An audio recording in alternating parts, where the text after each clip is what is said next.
ജീവിതം എന്ന് പറഞ്ഞാൽ ഇതാണ്, അനുകൂലവും പ്രതികൂലവുമായിട്ടുള്ള ഭാവങ്ങൾ ഉണ്ടായിക്കൊണ്ടിരിക്കുക. ജീവിതം എന്ന് പറഞ്ഞാൽ ഒരു യാത്രയാണ്. ഈ വളവിലും തിരിവിലും എല്ലാറ്റിലും സുഖം വാ യതിവാ ദുഃഖം ആത്മൗപമ്യേന, ആത്മസാദൃശ്യം കൊണ്ട് അവൻ എന്ത് ചെയ്യുന്നു? സമം, എല്ലാറ്റിനെയും സമമായിട്ട്. സമം എന്ന് പറഞ്ഞാൽ അറിയുക എന്നത് തന്നെയാണ്. തെറ്റിദ്ധരിക്കരുത്. ഈ തെറ്റിദ്ധാരണയൊക്കെയാണ് സ്വാമി എടുത്തു മാറ്റാൻ വേണ്ടിയിട്ട് ഏറെ ശ്രമം നടത്തുന്നത്, അല്ലെങ്കിൽ അതിനാണ് ഊന്നൽ നൽകുന്നത്. നമുക്കുണ്ട് സുഖം വരുമ്പം ദുഃഖമായിട്ടിരിക്കുക, ദുഃഖം വരുമ്പം സുഖമായിട്ടിരിക്കാൻ പറയുക, അങ്ങനെ പരിശീലിപ്പിക്കുക. അങ്ങനെയല്ല, അധികം ചിരിക്കേണ്ട, ഉടനെ കരയേണ്ടി വരും. അങ്ങനെ പറയാതിരിക്കൂ ദയവ് ചെയ്തിട്ട്. ചിരിക്കാൻ പറ്റുമ്പോൾ നിങ്ങൾ ചിരിക്കൂ, കരയേണ്ട സമയത്ത് കരയൂ. സമം യഹ പശ്യതി, ആരാണോ കാണുന്നത്, സയോഗി, അവൻ യോഗിയാണ്. പരമഹ ഇതി മേമത, ഉത്തമൻ എന്ന് എന്റെ അഭിപ്രായം. ഇതിനെയാണ് സ്വാമി ഉപനിഷത്ത് മന്ത്രവുമായിട്ട്, ഉപനിഷത്തിലെ ശാന്തി മന്ത്രവുമായിട്ട് സാമ്യപ്പെടുത്തി ഇതിനെ മനസ്സിലാക്കിയാൽ നമുക്ക് വലിയ എന്താ പറയുക, ഒരു തൃപ്തി കിട്ടും. എന്താ ഉപനിഷത്തിലെ ശാന്തി മന്ത്രം? ലളിതമാണ്, നിങ്ങൾക്കറിയുന്നതാണ്, നമ്മൾ ദിവസവും ചൊല്ലുന്നതാണ്. ദിവസവും ചൊല്ലുന്ന ഉപനിഷത്തിലെ ശാന്തി മന്ത്രം ഏതാണ്? ഇവിടെ പൂർണ്ണമദ പൂർണ്ണമിദം പൂർണ്ണാത് പൂർണ്ണമുദച്യതേ പൂർണ്ണസ്യ പൂർണ്ണമാദായ പൂർണ്ണമേവ അവശിഷ്യതേ. ഓം പൂർണ്ണ അത് പൂർണ്ണം, അത് പൂർണ്ണമാണ്. ഏതൊന്നിൽ നിന്നാണ് ഈ വിശ്വം പ്രകടമായത്? ഈ കാണുന്ന ജഗത്തിന് കാരണമായി നിലകൊണ്ടത് ഏതൊന്നാണ്? അതിനെ ഉപനിഷത്ത് അതെന്ന് പറയുന്നു. അത് പൂർണ്ണമാണ്. പൂർണ്ണമായതിൽ നിന്നാണ് ഈ പ്രപഞ്ചം ആവിർഭവിച്ചത്. പൂർണ്ണാത് പൂർണ്ണം ഉദച്യതേ, പൂർണ്ണമായ ആ വിശ്വത്തിൽ നിന്ന് ഇതുണ്ടായി. അത് എന്ന് പറഞ്ഞാൽ നമുക്കിപ്പോ അറിയോ എന്താണ് അത് എന്ന്? അത് എന്ന് പറയുമ്പം നിഗൂഢമാണ് എന്ന് പറയാം. അത് വ്യക്തമല്ല. അത് എന്നതിനെ നമുക്ക് എങ്ങനെയൊക്കെ പറഞ്ഞാൽ മനസ്സിലാവൂ? കാരണം അതിന് കുറെ വാക്കുകളുണ്ട്. അത് എന്ന് പറയുമ്പം അനന്തമാണ്, അല്ലെങ്കിൽ അത് നിഗൂഢമാണ്, അല്ലെങ്കിൽ അത് അവ്യക്തമാണ്. പക്ഷെ ഭഗവാൻ അതിനെ പറഞ്ഞിട്ട് ഇത് പറയാണ്. ഇതെന്താണ്? ഇത് അങ്ങേയറ്റം അഭിവ്യക്തമാണ്, ഇത് പ്രകടമാണ് ഇവിടെ. ഇത് നമുക്കെന്താണ്? അനുഭവ യോഗ്യമാണ്. ഇത് നമുക്ക് നന്നായിട്ടറിയാം. ഭഗവാൻ ഇതിനെ ഇവിടെ, ഭഗവത്ഗീത ഇവിടെ ഊന്നൽ നൽകുന്നത്, അല്ലെങ്കിൽ ഉപനിഷത്ത്, ഇതും പൂർണ്ണമാണ്. ഏതൊന്നാണോ അവ്യക്തമായി നിൽക്കുന്നത് അതിന്റെ പൂർണ്ണഭാവം ഇതിനും ഉണ്ട്. തീർച്ചയായും ഇത് പൂർണ്ണമാണ്.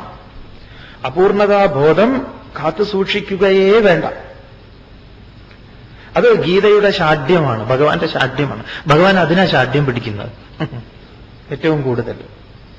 കാരണം നിങ്ങൾ പൂർണ്ണരാണ്, നാം പൂർണ്ണരാണ്. അപ്പം അത് പൂർണ്ണം, ഇത് പൂർണ്ണം. പൂർണ്ണത്തിൽ നിന്ന് പൂർണ്ണം ആവിർഭവിക്കുന്നു. പൂർണ്ണത്തിൽ നിന്ന് പൂർണ്ണത്തെ എടുത്തു മാറ്റിയാൽ പൂർണ്ണമേവ അവശിഷ്യതേ. എടുത്തു മാറ്റുക എന്ന് പറയുന്നത് നാമരൂപാദികൾ മാറ്റലാണ്. വേറെ ഒന്നും ഇവിടുന്ന് ഇപ്പൊ വാച്ചെടുത്ത് ഇങ്ങോട്ട് വെക്കുന്നത് പോലെയല്ല എടുത്തു മാറ്റല്. ഉപനിഷത്തിലെ എടുത്തു മാറ്റല് അയഥാർത്ഥ്യമായതിനെ അന്വേഷിക്കുക. അന്വേഷിച്ചു കഴിഞ്ഞാൽ അതില്ലാത്തതാണെന്ന് മനസ്സിലാവും. അതായത് മായയെ ജയിക്കുക. മായ എന്ന് പറഞ്ഞാൽ നാമവും രൂപവും. ഇവിടെ ഭഗവാൻ പറയുന്നത് എന്താണ്? സർവത്ര ആത്മാനം പശ്യ എന്ന് പറയുമ്പം ഇതാണ്. പൂർണ്ണമത പൂർണ്ണമിതം പൂർണ്ണാത് പൂർണ്ണം ഉദച്യതേ പൂർണ്ണസ്യ പൂർണ്ണമാദായ പൂർണ്ണമേവ അവശിഷ്യത്തെ. അതിന്റെ ഫലമാണ് ശാന്തി, ശാന്തി, ശാന്തി. ഒരുവനെ പരമമായ ശാന്തിയിലേക്ക് അത് നയിക്കുന്നു എന്ന് പറയാം. അത് പൂർണ്ണമാണെങ്കിൽ ഇതും പൂർണ്ണമാണ്. ആരാണ് ഇത്? ഇതെന്ന് പറഞ്ഞാൽ ഞാൻ. അതിനെയാണ് ഈ 6 അധ്യായത്തിൽ പറയുന്നത്. ത്വം എന്നുള്ളതിന് ത്വം പദത്തെ, നീ ആരാകുന്നു. അതുകൊണ്ട് അർജുന, സകല ജീവികളിലും സുഖത്തെ ആവട്ടെ ദുഃഖമാവട്ടെ, ആ അനുഭവങ്ങൾ എന്തൊക്കെ വൈരുദ്ധ്യമാർന്നതാകട്ടെ, അതിനെയൊക്കെ ആത്മസാദൃശ്യം കൊണ്ട്, ആത്മഭാവന കൊണ്ട് സമമായി കണ്ട് ആ കാഴ്ച ഉള്ളവനെ ഞാൻ യോഗി എന്ന് പറയുന്നു. അവൻ എന്റെ അഭിപ്രായത്തിൽ അവൻ ശ്രേഷ്ഠനാണ് എന്ന് പറയും. തുടർന്ന് അർജുന ഉവാച യോയം യോഗസ്ത്വയാ പ്രോക്തഃ സാമ്യേന മധുസൂദന ഏതസ്യാഹം ന പശ്യാമി ചഞ്ചലത്വാത് സ്ഥിതം സ്ഥിരാം. അർജുന ഉവാച. ഇത്രയൊക്കെ കേട്ടപ്പോ അർജുനന് ഭഗവാനോട് സംശയമായി. ഈ ഭഗവത്ഗീത മുൻപിലേക്ക് പോയിക്കൊണ്ടിരിക്കുമ്പം അർജുനന്റെ സംശയങ്ങളും വളരെ രസകരമാണ്. കുറേയും കൂടെ ആഴമുള്ള സംശയങ്ങളിലേക്ക് അർജുനൻ പ്രവേശിക്കുന്നു. പറയണു, യഹ അയം യോഗഃ ത്വയാ പ്രോക്തഃ സാമ്യേന ഹേ മധുസൂദന ഏതസ്യ അഹം ന പശ്യാമി ചഞ്ചലത്വാത് സ്ഥിതിം സ്ഥിരാം. അർജുനൻ സത്യസന്ധനാണെന്ന് പറയാം, അങ്ങേയറ്റം. ഈ ഒരു മനോഭാവം, ഈ ഒരു സമീപനം നമുക്കും വേണം. ഏതില്? ഈ വിഷയത്തില് എന്ന് പറയാം, നമ്മുടെ ഈ സ്വരൂപത്തെ അറിയുന്നതില്, ധ്യാനത്തിലും ഒക്കെ. അർജുനൻ ഭഗവാനോട് പറയുന്നു, ഭഗവാനെ മധുസൂദന, കൃഷ്ണ, സാമ്യേന, സാമ്യേന എന്ന് പറഞ്ഞു കഴിഞ്ഞാൽ സമബുദ്ധിയാലുള്ള, സമബുദ്ധി കൈക്കൊണ്ട, അതിനെ മുൻനിർത്തിയുള്ള യഹ അയം യോഗ, യാതൊന്നാണോ ആ യോഗത്തെ, ഈ യോഗത്തെ ത്വയാ പ്രോക്ത, അങ്ങയാൽ പറയപ്പെട്ടു. അപ്പം ഭഗവാനാൽ പറയപ്പെട്ട യോഗം ഏതൊന്നാണെന്ന് അർജുനൻ നന്നായി മനസ്സിലാക്കി. അതെന്താണ് അതില്? സാമ്യേന, ആ സമത്വമാർന്ന സമബുദ്ധിയെ മുൻനിർത്തിയ അങ്ങ് പറഞ്ഞ യോഗം എനിക്ക് മനസ്സിലായി. ത്വയാ പ്രോക്ത, അങ്ങയാൽ പറയപ്പെട്ടു എന്ന് പറയുമ്പം പറഞ്ഞത് മനസ്സിലാക്കി എന്നുള്ളത് തന്നെയാണ്. പക്ഷേ ഏതസ്യ സ്ഥിരാം, ഏതസ്യ അങ്ങ് പറഞ്ഞ ഈ യോഗസ്യ, യോഗത്തിന്റെ സ്ഥിരാം, ഇളകാത്ത, ഉറപ്പുറ്റ, നിശ്ചയമാർന്ന സ്ഥിതിം, നിൽപ്പിനെ, ഭാവത്തെ, ചഞ്ചലത്വാത്, മനസ്സിന്റെ ഇളക്കം കാരണം അഹം ന പശ്യാമി, ഭഗവാനെ ഞാൻ കാണുന്നില്ല. അങ്ങ് പറഞ്ഞതുണ്ടല്ലോ, ഉഗ്രൻ സംഭവം, പക്ഷെ ജമ്മത്ത് നടക്കുമെന്ന് തോന്നുന്നില്ല. അങ്ങനെ പറയാൻ, ഇത് പറഞ്ഞ നന്നായിട്ട് നല്ല ചില കാര്യങ്ങളൊക്കെ നമുക്ക് അങ്ങനെയാണല്ലോ, ചിലതൊക്കെ പറയാൻ വളരെ എളുപ്പം, നമ്മുടെ ഇതില് അത് വലിയ ബുദ്ധിമുട്ടായിട്ട് തോന്നും. അർജുനൻ കണ്ടെത്തിയത്, അർജുനന്റെ കണ്ടെത്തൽ വളരെ കൃത്യമാണ്. എന്താ അർജുനൻ കണ്ടെത്തിയത്? ഏത് പ്രശ്നത്തിന്റെയും അടിവേര് മനസ്സിലാണ് ചെന്നെത്തുന്നത്. അപ്പൊ പ്രശ്നങ്ങളുടെ അടിവേര് മനസ്സാണ് എന്ന് ഞാൻ അറിയുന്നു. ആ മനസ്സിന്റെ ഇളക്കമാണ്, അങ്ങ് ഇളക്കമില്ലാത്ത യോഗത്തെക്കുറിച്ച് എനിക്ക് പറഞ്ഞു തന്നുവെങ്കിലും അത് എനിക്ക് അങ്ങോട്ട് ബോധിക്കുന്നില്ല. ഇളകിക്കൊണ്ടിരിക്കുന്നു എന്നതിനാൽ ഇളക്കമില്ലാത്ത ഈ ശാസ്ത്രം എന്നെ അനുഗ്രഹിക്കാൻ പോകുന്നതായിട്ട് തോന്നുന്നില്ല. അതുകൊണ്ട് എന്താ ഭഗവാന് ഇതിനൊരു വഴി? അപ്പൊ എന്തുകൊണ്ടാണ് ഇതിനെ നിർമ്മിച്ചിരിക്കുന്നത്? അതിനൊരു ഉണ്മയുണ്ടോ? എങ്ങനെ ഉള്ളതാണോ ഇല്ലാത്തതാണോ? എങ്ങനെ ഇതിനെ അതിവർത്തിക്കാം? ഇത്യാദി സംശയങ്ങൾ അർജുനൻ വീണ്ടും ഭഗവാന്റെ മുൻപിൽ അവതരിപ്പിക്കുന്നു. ചഞ്ചലം ഹി മനഃ കൃഷ്ണ പ്രമാധി ബലവദൃഢം തസ്യാഹം നിഗ്രഹം മന്യേ വായോരിവ സുദുഷ്കരം. ചഞ്ചലം ഹി മനഃ കൃഷ്ണ പ്രമാധി ബലവദൃഢം തസ്യ അഹം നിഗ്രഹം മന്യേ വായോഹോ ഇവ സുദുഷ്കരം. അതിന് അർജുനൻ, ഭഗവാൻ ഉദാഹരണങ്ങളൊക്കെ നിരത്തിയിട്ടാണ് അർജുനനെ ഇത് പഠിപ്പിച്ചു കൊടുക്കുന്നത്. അപ്പൊ അർജുനനും തോന്നി ചില ഉദാഹരണങ്ങളൊക്കെ തനിക്ക് അങ്ങോട്ടും ആകാം എന്ന്. അതുകൊണ്ട് അർജുനൻ ഭഗവാനോട് പറയാം, ഗംഭീര ചോദ്യമാണ് അർജുനന്റേത്. നമ്മൾ നിരന്തരം ചോദിച്ചുകൊണ്ടിരിക്കുന്നതായി ഈ ചോദ്യം. അർജുനൻ നമ്മുടെ വക്കാലത്ത് എടുത്ത ആളാണെന്ന് പറയാം. നമുക്ക് വേണ്ടിയിട്ടാണ് അർജുനൻ ചോദ്യങ്ങൾ മുഴുവൻ ചോദിച്ചത്. എന്താ അർജുനന്റെ ചോദ്യം? ഭഗവാനെ കൃഷ്ണ, എന്തെന്നാൽ മനഃ ചഞ്ചലം. അങ്ങ് ആദ്യം അത് മനസ്സിലാക്കൂ. മനസ്സ് ചഞ്ചലമാണ്, അത് ഇളകിക്കൊണ്ടിരിക്കുന്നതാണ്. തുടക്കത്തിൽ തീരുമാനിച്ചു 108 ദിവസവും ഞാൻ വരുന്നു, പിന്നെ വഴിക്ക് കണ്ടിട്ടില്ല. ആദ്യത്തെ ദിവസം വിചാരിച്ചു നോക്കാം എന്താ ഇവന്മാരി കാണിക്കുന്നതെന്ന്. പിന്നെ വിചാരിച്ചു ഏതായാലും പോയി നോക്കാം, എത്ര ദിവസം പറ്റുമോ അത്ര ദിവസം. തീരുമാനമൊന്നും എടുക്കുന്നില്ല. അങ്ങനെ ഇതുവരെ മുടക്കമില്ലാതെ വരാൻ പറ്റിയിട്ടുണ്ട് എന്ന് ഉള്ളതുണ്ടാവും. ചിലതിങ്ങോട്ട് വല്ലാതെ ഇങ്ങോട്ട് തീരുമാനിച്ചു കളയും. ഗീതായജ്ഞത്തിന് നോട്ടീസ് കിട്ടുമ്പോൾ തന്നെ തീരുമാനിക്കും ഞാൻ 108 ദിവസവും പോകും. തീരുമാനിക്കരുത് അങ്ങനെ. കാരണം എന്താണ്? ചഞ്ചലം, ഇളകുന്നതാ. വേറെ ഈ നോട്ടീസ് നിങ്ങളുടെ കയ്യിൽ വരും, അപ്പൊ മനസ്സ് അങ്ങോട്ടും ചാട്ടും. ഇളക്കമുള്ളതാണ് മനഃ ചഞ്ചലം. പ്രമാദി ബലവദൃഢം. അതെന്താണ് പ്രമാദി എന്ന് പറഞ്ഞാൽ? ഇന്ദ്രിയങ്ങൾ മതിക്കുന്നതാണ് അതില്. ഇന്ദ്രന്റെ കഥ കേട്ടിട്ടില്ലേ? ഇന്ദ്രന് ഒരിക്കൽ ഒരു വരാഹമായിട്ട് ഇന്ദ്രന് ജനിക്കാനിടയായി. അങ്ങനെ ഇന്ദ്രൻ വരാഹമായിട്ട് അങ്ങനെ ആ ചളിയിൽ കിടന്ന് അങ്ങനെ പൊളഞ്ഞു കളിക്കുക.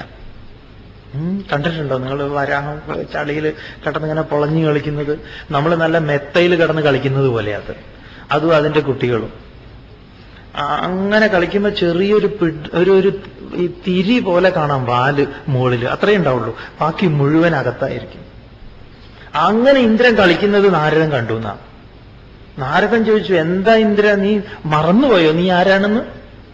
എന്താ ഇവിടെ ഇങ്ങനെ കളിക്കുന്നത്? അപ്പോഴേക്കും ഇന്ദ്രന് ഭാര്യയും കുറെ കുട്ടികളും ഉണ്ട്. ഇത് പെട്ടെന്നാണല്ലോ കുട്ടികളാവുക, ഒരുപാട് കുട്ടികളൊക്കെ ആയിട്ട്. അപ്പൊ ഇന്ദ്രൻ അതിൽ അങ്ങനെ ആനന്ദിച്ചുകൊണ്ടിരിക്കുക എന്ന് പറയാം.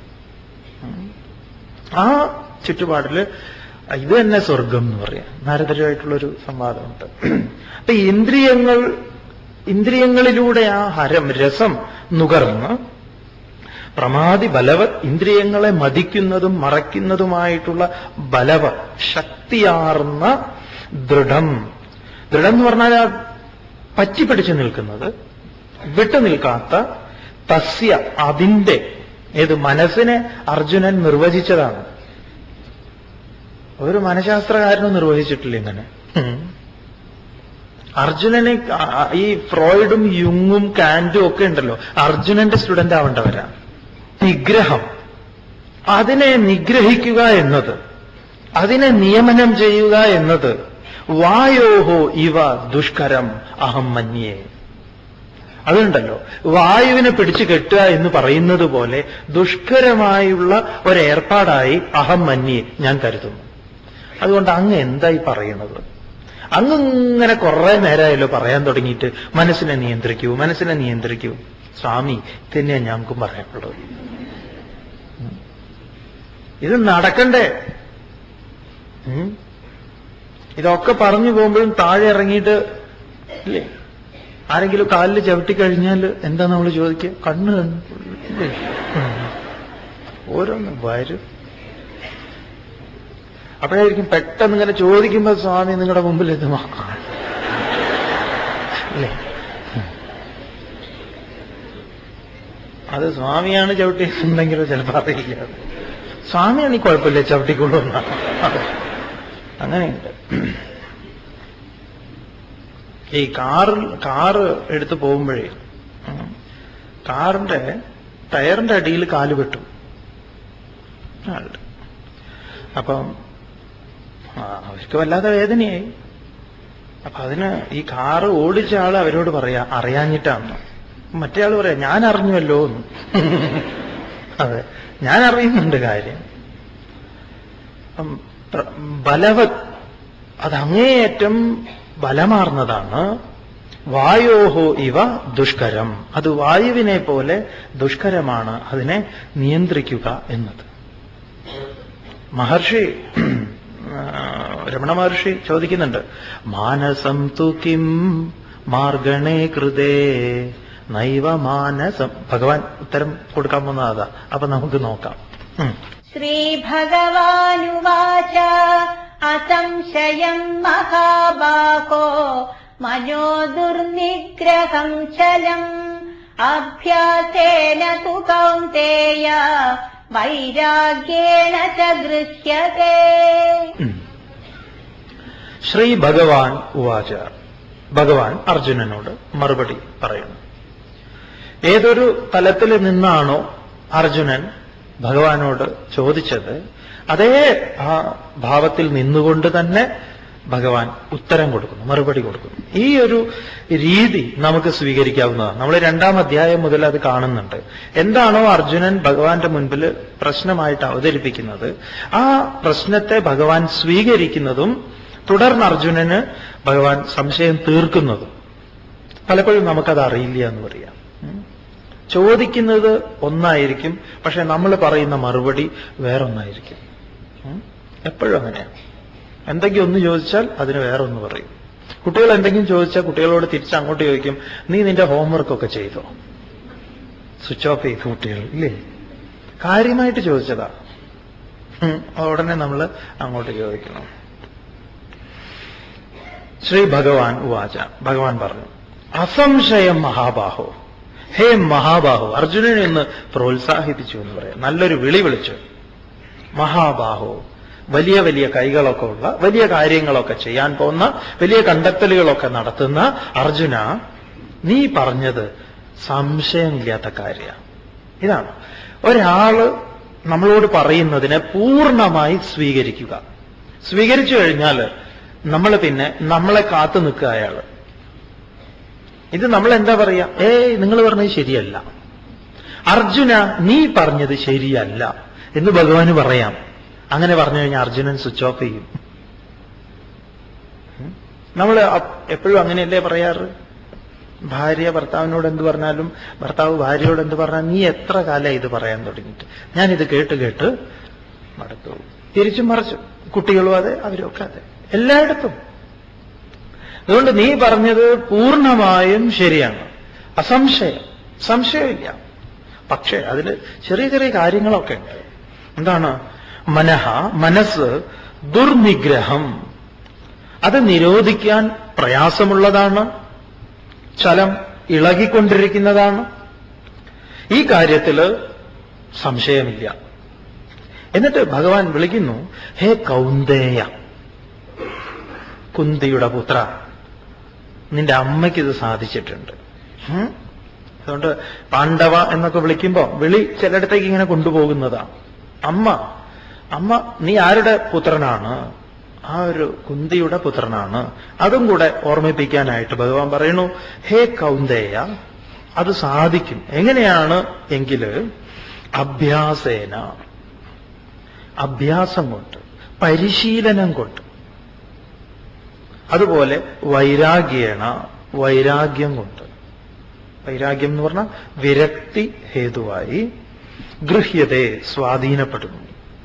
നീ പറഞ്ഞത് സംശയമില്ലാത്ത കാര്യമാണ്. വായുവിനെ പോലെ അത് ദുഷ്കരമാണ്. എന്നാൽ ആ വായുവിനെ നിയന്ത്രണത്തിന് വിധേയമാക്കിയാൽ ആ വായു ടൺ കണക്കിന് ഭാരം വഹിക്കാൻ ശക്തിയുള്ളതായിത്തീരും, ഇല്ലേ? അത് തുറന്നു കിടക്കുകയാണെങ്കിലോ, ഒരു നിയന്ത്രണവും ഇല്ലാതെ വായു ടയറിന്റെ അകത്ത് നിന്ന് എന്ന് പറഞ്ഞു പോയി കഴിഞ്ഞാൽ പിന്നെ ആ വടി അല്ല ആ വണ്ടി ഒരടി മുൻപോട്ട് നീങ്ങുമോ? ഇല്ല. അതുപോലെ അതിനെ, വായുവിനെ നിയന്ത്രണത്തിന് വിധേയമാക്കുന്നു. ഒരു ട്യൂബിനകത്ത് അതിനെ കൊണ്ടുവരുന്നു. ട്യൂബിനകത്താക്കി അതിനെ സീൽ ചെയ്ത് കഴിഞ്ഞാൽ അത് വലിയൊരു ശക്തിയാണ്. അല്ലെങ്കിൽ അത് ശക്തിയല്ല. അതുകൊണ്ട് ഭഗവാൻ ഇവിടെ പറയുന്നു, നീ പറഞ്ഞത് ശരിയാണ്, പക്ഷെ നിയന്ത്രണത്തിന് വിധേയമാക്കിയാൽ മനസ്സ് വലിയൊരു ശക്തിയാണ്. ഞാൻ നേരത്തെ പറഞ്ഞ ഇളകാത്തതായി തീരും എന്ന് പറയാം. അതിനെ എന്താ പറയാ, വേറെ ഏതെങ്കിലും പ്രകാരത്തിലല്ല അതിനെ നിയന്ത്രണത്തിന് വിധേയമാക്കേണ്ടത്. അതുകൊണ്ട് നമ്മളൊക്കെ ഈ കുട്ടിക്കാലത്ത് കുട്ടികൾക്ക് കൊടുക്കുന്ന ശിക്ഷണങ്ങൾ വളരെ വളരെ ശ്രദ്ധിക്കേണ്ടതുണ്ട്. ഒരച്ഛൻ കുറെ കളിപ്പാട്ടങ്ങളുമായിട്ട് വന്നു കുട്ടികൾക്ക് വേണ്ടിയിട്ട്, മക്കൾക്ക് കൊടുക്കാൻ. എന്നിട്ട് കുട്ടികൾ ഇത് കണ്ടുടനെ 2-3 മക്കളുണ്ട് അദ്ദേഹത്തിന്. കുട്ടികൾ കണ്ടപ്പോൾ വലിയ സന്തോഷമായി. ഈ അച്ചാവൂ എന്നൊക്കെ പറഞ്ഞിട്ട്. അപ്പൊ അച്ഛൻ പറഞ്ഞു, ഞാനിത് തരാം, എല്ലാവർക്കും തരാം. പിന്നെ ഒരു കണ്ടീഷൻ, എപ്പോഴും അങ്ങനെയാണല്ലോ അച്ഛൻ ഇങ്ങനെ കൊടുക്കുന്ന സമയത്ത് ഒരു കണ്ടീഷൻ, ഞാൻ ഓരോരുത്തരെ വിളിക്കും, അപ്പൊ തരും. അപ്പൊ ഭാര്യയെ ഒന്ന് സന്തോഷിപ്പിക്കുകയൊക്കെ വേണമല്ലോ. അപ്പൊ അതിനായിട്ട് ആരാണ് അമ്മ പറഞ്ഞത് അക്ഷരം പ്രതി അനുസരിക്കുക, അവർക്കാണ് അച്ഛൻ ഇത് ഓരോന്നോരോന്നായിട്ട് തരിക. അപ്പൊ ചിടുങ്ങൻ പറയാണ്, അത് അച്ഛൻ തന്നെ കളിക്കേണ്ടി വരും, അതുകൊണ്ട് ഞങ്ങൾക്ക് പറ്റില്ല. ഈ കളിപ്പാട്ടങ്ങളെല്ലാം അച്ഛൻ ഇരിക്കട്ടെ, അമ്മ പറഞ്ഞ അക്ഷരം പ്രതി അനുസരിക്കുന്ന ഒരേ ഒരാള്. കുട്ടികൾ അങ്ങനെ പറയും. അതുകൊണ്ട് ഇത്തരത്തില് പ്രലോഭനങ്ങൾ നൽകിയിട്ട് ഇത് പറഞ്ഞാൽ അനുസരിച്ചാൽ ഞാൻ ഇത് തരും, അങ്ങനെയല്ല. അങ്ങനെ ഒരു ഏർപ്പാട് ഇവിടെ നടക്കില്ല എന്ന് പറയും. ഇത് പറഞ്ഞാൽ അനുസരിച്ചാൽ ഞാൻ ഇത് തരും, അങ്ങനെയല്ല. അങ്ങനെ ഒരു ഏർപ്പാട് ഇവിടെ നടക്കില്ല എന്ന് പറയും. പക്ഷെ നാം ഇതുവരെ ശീലിച്ചു വന്നതും ശീലിപ്പിച്ചു പോന്നതും എല്ലാം ഇങ്ങനെയാണ്.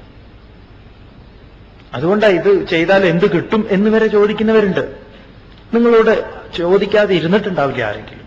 നിങ്ങൾ ഈ ഗീതാ ക്ലാസ്സിന് പോകുന്നില്ലേ, നിങ്ങൾ ധ്യാനം, നിങ്ങൾക്ക് എന്ത് കിട്ടുന്നേ? എന്തെങ്കിലും കിട്ടും? പ്രസാദം എന്തെങ്കിലും കിട്ടും? പായസം എന്തെങ്കിലും കിട്ടുന്നുണ്ടാവില്ല? എന്തെങ്കിലും കിട്ടുമെന്നാ ചോദ്യം. പ്രയോജനം വിനാ മന്ദോപി ന പ്രവർത്തത എന്നാണ് അവരുടെ പ്രമാണം. പ്രയോജനമില്ലാതെ ഒരു മൂഢൻ പോലും ഒരു ജോലിയും ചെയ്യുന്നില്ല എന്നുള്ളത്. ഇവിടെ അഭ്യാസത്തിന് വിധേയമാക്കുന്നുവെങ്കിൽ ആവർത്തിച്ചുള്ള പരിശീലനം, ഈ ആവർത്തിച്ചുള്ള പരിശീലനത്തിന് എന്താണ് അവിടെ അതിന് നിലകൊള്ളുന്നത്, നിദാനമായി വർത്തിക്കുന്നത് എന്നാണെങ്കിൽ വൈരാഗ്യം. വിഗതഃ രാഗഃ വൈരാഗ്യം, വിശേഷേണ രാഗഃ വൈരാഗ്യം. രാഗമില്ലായ്മ വൈരാഗ്യം, രാഗം വൈരാഗ്യം, രണ്ട് പ്രകാരത്തിലുള്ള വൈരാഗ്യം. ഒന്ന് നിത്യമായതിനോട് രാഗം, അനിത്യമായതിനോട് രാഗമില്ലായ്മ. ഈ ഒരു വേർതിരിവ് കൊണ്ട് നീ നിനക്ക് സാധിക്കും? എന്ത് സാധിക്കും? ഈ പറഞ്ഞിട്ടുള്ള കാര്യം ഗൃഹ്യതേ, സ്വാധീനപ്പെടുന്നു, നിനക്ക് അതിനെ പിടിച്ചെടുക്കാവുന്നതാണ്. നീ അഭ്യാസം ചെയ്യണം. തുടർന്ന് ഭഗവാൻ ആ അഭ്യാസത്തിന്റെ രീതിവിധാനങ്ങളെക്കുറിച്ചൊക്കെ അർജുനനോട് പറയണം. അസംയതാത്മനാ യോഗഃ ദുഷ്പ്രാപ ഇതി മേ മതിഃ വശ്യാത്മനാ തു യതതാ ശക്യോ വാപ്തുമുപായതഃ. അസംയതാത്മനാ യോഗഃ ദുഷ്പ്രാപ ഇതി മേ മതിഃ വശ്യാത്മനാ തു തദാ അശക്യഃ അവാപ്തും ഉപായതഃ. ഭഗവാന്റെ അഭിപ്രായം പറയണം. എന്താ പറയുന്നത്? അസംയതാത്മന, മനസ്സിനെ മനസ്സിലാകാത്തവന്, മനസ്സിനെ കീഴടക്കാൻ സാധിക്കാത്തവന്, മനസ്സിനെ എന്താക്കണം? നമ്മുടെ ദാസനാക്കണം എന്ന് പറയാം. ഇപ്പൊ ഈ പേരുകൾ നമ്മൾ ഇടില്ലേ, എന്താ കൃഷ്ണദാസ്, രാംദാസ്, സൂർദാസ്, ഇങ്ങനെ ഓരോരോ ദാസൻ ഭഗവാന്റെ പേരുകളുമായിട്ട് എന്താ അതിന്റെ താത്പര്യം? നമ്മൾ ദാസനാണ്, പ്രഭു ഭഗവാനാണെന്ന് പറയാം. പക്ഷെ ഇപ്പൊ നേരെ തിരിച്ചാണ്. ആര്? പ്രഭു മനസ്സാണ്, നമ്മൾ ദാസനാണ്. മനസ്സ് നമ്മളോട് ഇങ്ങനെ പറയും, നമ്മളിങ്ങനെ പോയിക്കൊണ്ടിരിക്കും. ഇതാണിപ്പോ നടക്കണം. നമുക്ക് യാതൊരു നിയന്ത്രണവുമില്ല. മനസ്സ് നമ്മളോട് ഇങ്ങനെ ഓരോന്ന് പറയുന്നു, അതിനെയൊക്കെ പൂർത്തീകരിക്കാൻ വേണ്ടി നമ്മൾ പോയിക്കൊണ്ടിരിക്കുന്നു. അപ്പോ അസംയതാത്മന, മനസ്സിനെ കീഴടക്കാൻ സാധിക്കാത്ത ഒരുവന് യോഗം ദുഷ്പ്രാപ ഇതി, അത് പ്രാപിക്കാൻ എളുപ്പം അല്ല എന്നതാണ് മേ മതിഹി, എന്റെ അഭിപ്രായം. എന്റെ അഭിപ്രായത്തില് മനസ്സിനെ ജയിക്കാൻ കഴിയാത്തവന്, മനസ്സിനെ അറിയാൻ കഴിയാത്തവന് ഈ യോഗം സാധ്യമല്ല. അതുകൊണ്ട് മനേവ മനുഷ്യാണാം കാരണം ബന്ധമോക്ഷയോഹോ എന്ന് ഭഗവാൻ പറയുന്നുണ്ട്. എന്ത് വേണം? മനസ്സിന്. നമ്മളിവിടെ ചെയ്തുകൊണ്ടിരിക്കുന്നത് അതാണ്. ഇതുവരെ നമ്മളത് പരിശീലിച്ചിട്ടുണ്ടോ എന്നറിയില്ല. ഏത് മനസ്സാണ് നമ്മളെ ഇങ്ങനെ ഓരോന്ന് കൊണ്ടുപോയിക്കൊണ്ടിരിക്കുന്നത് ഓരോ സ്ഥലത്തേക്ക്? ആ മനസ്സിനെ ഒന്ന് അറിഞ്ഞു കഴിഞ്ഞാൽ എന്ത് രസമായിരിക്കും എന്നറിയോ? അത് നമ്മൾ ഒരാളുമായിട്ട് ശണ്ട കൂടുന്ന സമയത്ത് നമ്മൾ അറിയും, ഇതാ ഇവൻ എന്നെ ശണ്ട കൂടിപ്പിക്കുന്നു, ഞാൻ ആരാണ്, ഞാൻ ഇതാ മാറി നിൽക്കുന്നു. ഇത് നമുക്കറിയാൻ സാധിക്കും. അങ്ങനെ ക്രമത്തിൽ നമുക്കതിൽ നിന്ന് നിവർത്തിക്കാൻ സാധിക്കും. അല്ലെങ്കിൽ ശണ്ട കൂടുന്ന സമയത്ത് ഇതാ ഞാൻ ശണ്ട കൂടിക്കൊണ്ടിരിക്കുന്നു. കുട്ടികളുമായിട്ട് കളിക്കുന്നത് പോലെ ശണ്ട കൂടാൻ പറ്റും, പലതും ചെയ്യാൻ പറ്റും. അപ്പൊ ദുഷ്പ്രാപ ഇതി മേ മതിഹി. ആർക്കാണ് ബുദ്ധിമുട്ടുള്ളത്? എന്റെ അഭിപ്രായത്തില് അസംയതാത്മന, നിയന്ത്രണം മനസ്സിനെ ജയിക്കാൻ സാധിക്കാത്തവന്, മനസ്സിനെ മനസ്സിലാക്കാൻ ശ്രമം നടത്താത്തവന്, അവനൊക്കെയാണ്.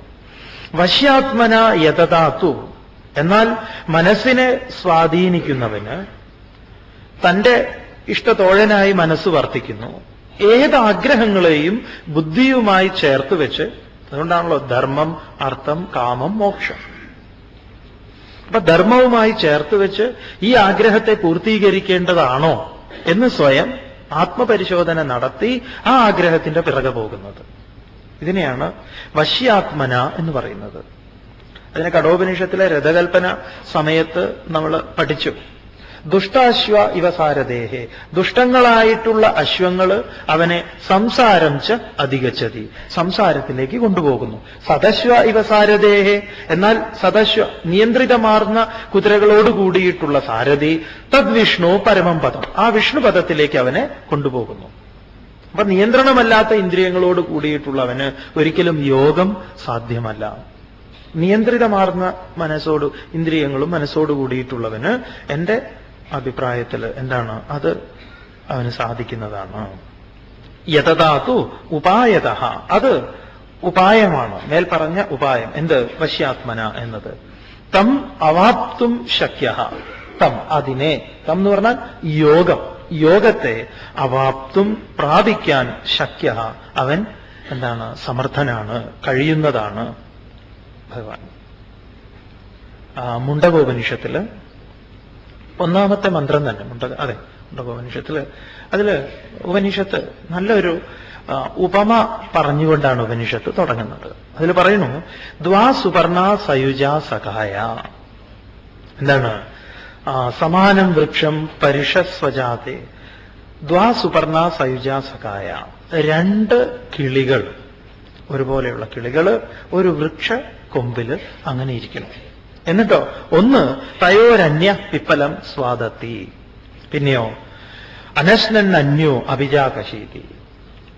ഒന്ന് സ്വാദുള്ള ഭക്ഷണത്തെ കഴിച്ചുകൊണ്ടിരിക്കുന്നു, ഒന്നോ നിശബ്ദനായിട്ട് കഴിക്കുന്നവനെ നോക്കിക്കൊണ്ടിരിക്കുന്നു. അങ്ങനെ ഒരു ചിത്രം ഉപനിഷത്ത് ആദ്യം തന്നെ തരുന്നത്. ആരുടെ ചിത്രമാണ്? നമ്മുടെ ചിത്രം. മനസ്സ് ഓരോരോ വിഷയങ്ങളിൽ പോയി ചാടുന്നതാണ് ഒന്നാമത്തെ കിളി. അതിങ്ങനെ സ്വാദുള്ള അന്നം ഇങ്ങനെ കഴിച്ചുകൊണ്ടിരിക്കുന്നു, എല്ലാം നോക്കിക്കൊണ്ടിരിക്കുക. എന്തൊരു ഋഷിയുടെ എന്തൊരു ഭാവനയാണെന്നറിയാം.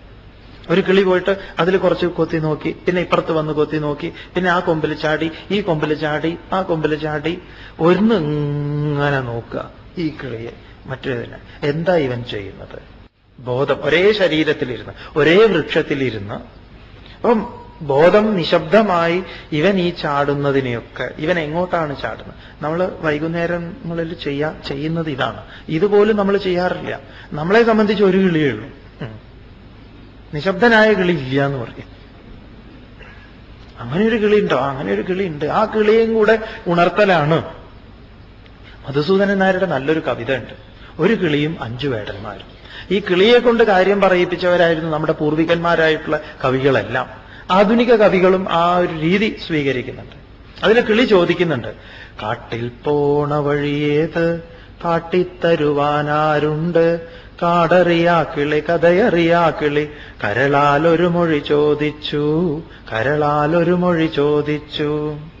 കണ്ണിനു കാണാത്തോഴൻ കിളിയുടെ കൂട്ടിനു പോകെ വഴി ചൊല്ലി, ഇനിയും ഒരാറു കടക്കേണം കിളി ഈറനുടുത്തു നടക്കേണം. കാണാൻ കൈത്തിരി കരുതേണം കിളി കല്ലും മുള്ളും താണ്ടേണം. അന്നേരം വന്നവളോടോതി അഞ്ചല്ലോ കരിവേടന്മാർ, വഴിയറിയാ കിളി പോകാതെ വിനയേറും വഴി പോകാതെ, അങ്ങതിലിങ്ങതിലൂടെ നടന്നാൽ ആരും കാണാ കാടണയാം. എന്നിട്ട് വേടന്മാര് വരികയാണ്. ഒന്നാം വേടൻ കണ്ണിറയും നിറമായിരം അവളെ കാണിച്ചു. വെറൈറ്റീസ്, ഒരുപാട് കളർ ഒന്നാം വേടൻ. രണ്ടാമത്തവൻ എരിമണമേറ്റിയ പൂവുകളേറെ മണപ്പിച്ചു. പിന്നെ മൂന്നാമത്തവൻ മുന്തിരി നീര് കുടിപ്പിച്ചു. മുന്തിരിയില തുടങ്ങുക, പിന്നെ അത് എന്താ പറയാ ജിന്നാവും, പിന്നെ അത് ബീറാവും, പിന്നെ അത് റമ്മാവും, പിന്നെ അത് വിസ്കിയാവും, പിന്നെ നാടനാവും. അങ്ങനെ ആദ്യം തുടങ്ങുക അതില മുന്തിരി നീരിൽ. പൊയ്യിലവിൽ തുണി കൊയ്തൊരു പട്ടാൽ പിന്നൊരു വേടനുടുപ്പിച്ചു. എത്തിയതയ്യോ കാടല്ല, അവിടെങ്ങും പൂവിനു മണമില്ല. കിളി കാട്ടിലല്ല എത്തിയെന്ന്. എന്ത് സുന്ദരമായിട്ടുള്ള കവിതയാണെന്നറിയോ? ഒരു കിളിയും 5 വേടന്മാരും. വേണ്ടത്ര ചർച്ച ചെയ്യപ്പെട്ടിട്ടില്ല. മുഴുവൻ വേദാന്തമാണ്. നമ്മുടെ യാത്ര, കിളി എന്ന് പറഞ്ഞാൽ നമ്മൾ തന്നെയാണ്. പക്ഷേ വേടന്മാര് വന്നിട്ട് പറയാ, ഞാൻ കാണിച്ചു തരാം കാട്, നീ എളുപ്പവഴിക്കൊന്നും പോണ്ട എന്ന്. അവസാനം കിളി പെടുന്നതാണ്. പിന്നെ കിളി അവസാനം ചിറക് കുടഞ്ഞ് കിളി പാടുന്നുണ്ട്, കാട്ടിൽ പോണ വഴിയറിയാം ഞാൻ കാട്ടിത്തരുവേൻ എല്ലാവർക്കും എന്ന് പറഞ്ഞിട്ട് ആ കവിത അവസാനിക്കുന്നത് ഒരു ശുഭ പ്രതീക്ഷയോട് കൂടിയിട്ട്. ചില ആധുനിക കവിതകളിലൊന്നും ശുഭപ്രതീക്ഷ ഉണ്ടാവില്ല. ഇവിടെ ശുഭപ്രതീക്ഷയുണ്ട് എന്ന് പറയാം. ഒരു കിളി ഒരു ലീഡറാവുന്നുണ്ട്. അപ്പം എന്താ, ഈ 2 കിളികളെ ഉപനിഷത്ത് പറയുന്ന 2 കിളി പോലെ നമ്മുടെ ഉള്ളിലും ഒന്ന് ബോധം, പിന്നെ അതുപോലെ മനസ്സ് ഇങ്ങനെ പോയിക്കൊണ്ടിരിക്കുന്നു. ഈ പ്രക്രിയ ആരാണോ നോക്കിക്കാണാത്തത് അവൻ ഒരിക്കലും ഇതിനെ ജയിക്കാൻ പറ്റില്ല എന്ന് പറയും. അവനങ്ങനെ പോയിക്കൊണ്ടിരിക്കും. രാവിലെ എഴുന്നേക്കണു, അങ്ങനെ എഴുന്നേറ്റു പോയോ, എല്ലാവരും ഒരു വല്ലാത്തൊരു പോക്കാണത്. വലിയ ഉദ്യോഗത്തിലൊക്കെ ഇരിക്കുന്നതായിരിക്കും, എന്നാലും ഒരു വല്ലാത്തൊരു ഇരിപ്പാണ്. എന്തെങ്കിലുമൊക്കെ, അതോ ചില PR ഒക്കെ ആയിരിക്കും ചിലയിടത്ത്. അയാൾക്ക് ആളുകളെ കാണുന്നതേ ദേഷ്യമാണ്.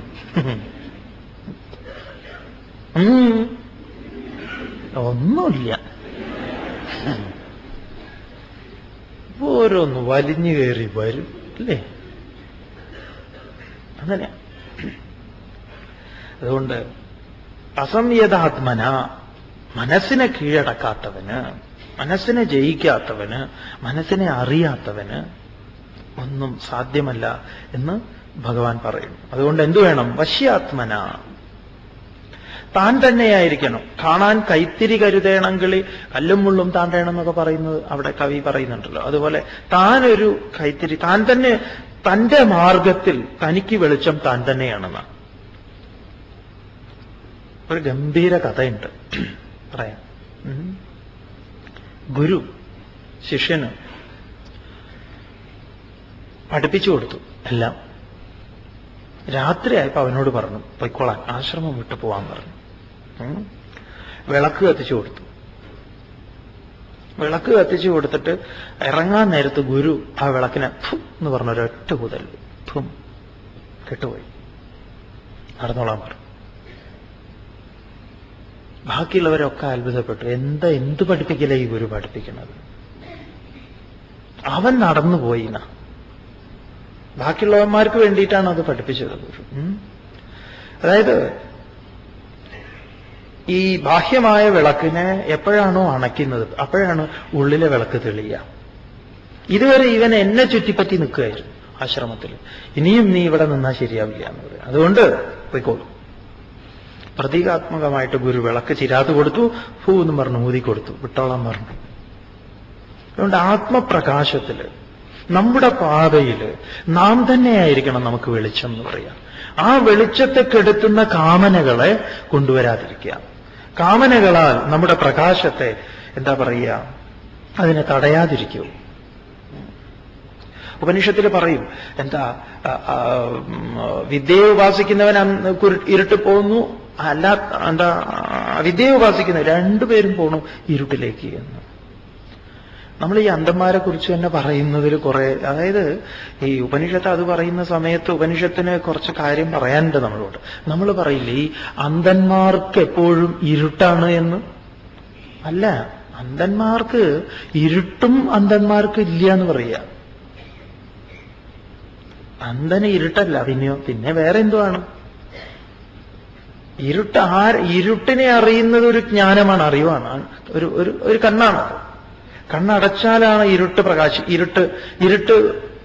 ഇരുട്ടൊരു അനുഭവമാണ്. അന്ധനെ അടയ്ക്കാൻ കണ്ണ് തന്നെ വേണ്ടേ? കണ്ണ് തന്നെ ഇല്ലല്ലോ. അതുകൊണ്ട് പ്രകാശം അറിഞ്ഞവന് ഇരുട്ടും അറിയുള്ളൂ. രണ്ടും ഒരുപോലെയാണ്, രണ്ടും അറിയുള്ളൂ. അതുകൊണ്ട് ഇതിനെ നിയമനം ചെയ്യുക എന്ന് പറയുമ്പോൾ അതിനെ അറിയൽ തന്നെയാണ്. നിങ്ങൾക്കത് എങ്ങനെയൊക്കെ മനസ്സിലാവാൻ സാധിക്കുമോ അതിനുള്ള പ്രയത്നം സ്വാമി ചെയ്യാണ്. അത് ഏതിലാണ് നിങ്ങൾക്ക് പിടികിട്ടുക എന്ന് പറയാൻ പറ്റില്ല. പറഞ്ഞിട്ടുണ്ടല്ലോ ചൂണ്ടലായിട്ട് ഇരുന്നോളാൻ. അപ്പം നാം തന്നെ നമ്മുടെ പ്രകാശം, നാം ഒരു ലൈറ്റ് ഹൗസ് ആണെന്ന് പറയാം. അത് ഭഗവാൻ ഇവിടെ പറയുന്നു. ആർക്കാണത് സാധിക്കുന്നത്? ആരാണ് ഇതിനെ പ്രാപിക്കുന്നത്? ആരാണ് ഇതിനെ പ്രാപിക്കാത്തത്? ഈ ചർച്ചിലിന്റെ ഒരു സ്റ്റേറ്റ്മെന്റ് ഉണ്ട്. അദ്ദേഹം പറയും, സത്യത്തിന്റെ മുകളിൽ ആളുകൾ എന്താ പറയാ തടഞ്ഞു വീഴുകയാണ്. സത്യത്തിന്റെ മുകളിൽ ആളുകൾ തപ്പിത്തടഞ്ഞു വീണിട്ട് വീണ്ടും എഴുന്നേറ്റിട്ട് അവൻ മുന്നോട്ട് പോകുന്നു എന്ന് പറയും. അദ്ദേഹം നല്ലൊരു ഉപനിഷത്ത് സമാനമായിട്ടുള്ള ഒരു സ്റ്റേറ്റ്മെന്റാണ് അദ്ദേഹത്തിന്റെ. നമ്മൾ തപ്പിത്തടഞ്ഞു വീഴുന്നതേ ഇതിലാണ്, പക്ഷെ വീണ്ടും നമ്മൾ എഴുന്നേറ്റ് ഓടുന്നുണ്ട്, മുന്നോട്ട് പോകുന്നു. അതാണ് ഇതിൽ ഏറ്റവും വലിയ രസം. നമ്മൾ അറിയുന്നില്ല. ആരാണ് അറിയുന്നത്? നിയമനം ചെയ്തവൻ അറിയുന്നു, നിയമനം ചെയ്യാത്തവൻ അറിയുന്നില്ല. നോക്കാം, ഭഗവാൻ വീണ്ടും ഈ സംശയത്തെ അർജുനന് വീണ്ടും ഇത്ര കേട്ട് കഴിഞ്ഞപ്പോ അർജുനന് ഒന്നുകൂടെ ഭഗവാനോട് സംശയം ഉന്നയിക്കണം. അർജുന ഉവാച അയതി ശ്രദ്ധയോപേതഃ യോഗാചലിതമാനസഃ അപ്രാപ്യ യോഗസംസിദ്ധിം കാം ഗതിം കൃഷ്ണ ഗച്ഛതി. അർജുനൻ ഭഗവാന്റെ മുൻപിൽ ഒരു പ്രശ്നത്തെ അവതരിപ്പിക്കുന്നു. ഇതും നമ്മുടെ തന്നെ പ്രശ്നമാണ്. അർജുന ഉവാച അയതി ശ്രദ്ധയോപേതഃ യോഗാത് ചലിതമാനസഃ അപ്രാപ്യ യോഗസംസിദ്ധിം കാം ഗതിം ഹേ കൃഷ്ണ ഗച്ഛതി. ഹേ കൃഷ്ണ, ഭഗവാനെ, ശ്രദ്ധയോടുകൂടിയിട്ട് ഉപേതഃ,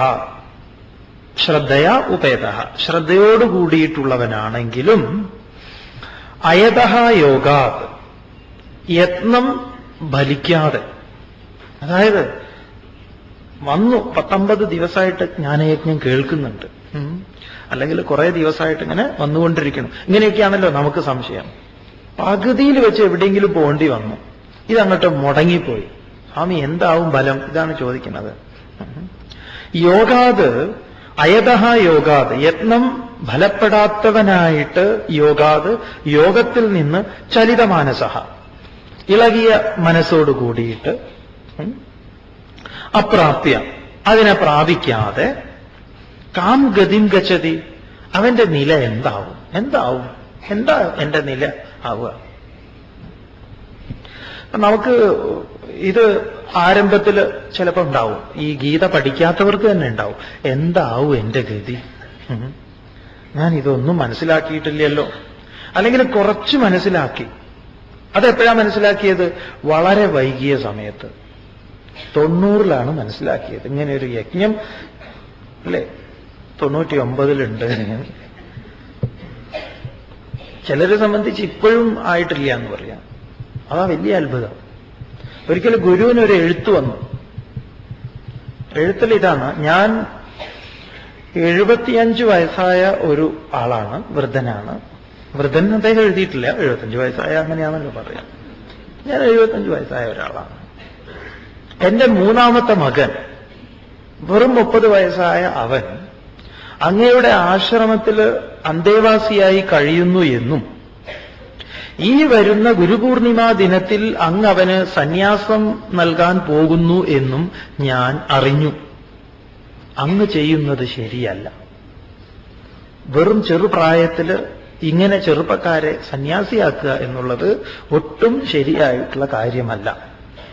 അതുകൊണ്ട് അങ്ങ് ഇത്തരം പ്രവർത്തനങ്ങളിൽ നിന്ന് മാറി നിൽക്കണം എന്ന് അപേക്ഷിച്ച് അങ്ങയുടെ ആയുരാരോഗ്യത്തിനായിട്ട് എന്ന് പറഞ്ഞ് സ്നേഹം, ഈശ്വര സേവയിൽ എന്നൊക്കെ പറഞ്ഞു, ഡാഷ് ഡാഷ് ഒപ്പ് വക ഒക്കെ എഴുതി. അപ്പൊ സ്വാമിയാര് തിരിച്ചൊരു കത്തെഴുതി, ഞാൻ അങ്ങയുടെ മകനെ വിട്ടേക്കാം, പക്ഷെ 75 കഴിഞ്ഞ് അങ്ങ് എന്തായാലും സന്യാസത്തിന് പ്രായമായിട്ടുണ്ട്, വരാൻ ഞാൻ എന്താ പറയുക അപേക്ഷിക്കുന്നു എന്ന് പറഞ്ഞുകൊണ്ട് അദ്ദേഹത്തിന് ഞാൻ അങ്ങോട്ട് വിട്ടേക്കാം, ഏതായാലും അങ്ങ് വരൂ എന്ന്. അദ്ദേഹം വീണ്ടും എഴുത്തെഴുതി. അങ്ങയുടെ എഴുത്ത് കിട്ടി, വളരെ സന്തോഷം, പക്ഷെ ഞാൻ ആലോചിച്ചുകൊണ്ടിരിക്കുകയാണ്, ഏതായാലും ഇപ്പം ആയിട്ടില്ല, കുറച്ചുകൂടെ കഴിയട്ടെ, കുറച്ചുകൂടെ കഴിഞ്ഞിട്ട് ഞാൻ തീർച്ചയായിട്ടും വരുന്നുണ്ട്. എന്താവും ഗതി എന്നാ ചോദിക്കുന്നത്. ആദ്യം നമ്മുടെ ഒരു ഇതുണ്ട്, നമ്മളെല്ലാറ്റിനും ഇന്നത്തെ ദിവസം ശരിയില്ല കേട്ടോ, രാവിലെ തന്നെ പറയുന്നതാണ്, കയ്യിൽ നിന്ന് ഒരു ഗ്ലാസ് വീണ് പൊട്ടി, ഇന്നത്തെ ദിവസം ശരിയല്ല കേട്ടോ, ഒന്നും ചെയ്താൽ ശരിയാവില്ല, അതുകൊണ്ട് നമുക്ക് നാളെ ആവാം. രാവിലെ ഇങ്ങോട്ട് തുടങ്ങുന്നേ ഉള്ളൂ, അപ്പോഴേക്കും നമ്മൾ നാളേക്ക് വെച്ചു എന്ന് പറയാം. സന്യാസം ഇങ്ങനെയൊക്കെ തന്നെയാണ്, അല്ലെങ്കിൽ ഈ ശാസ്ത്രം.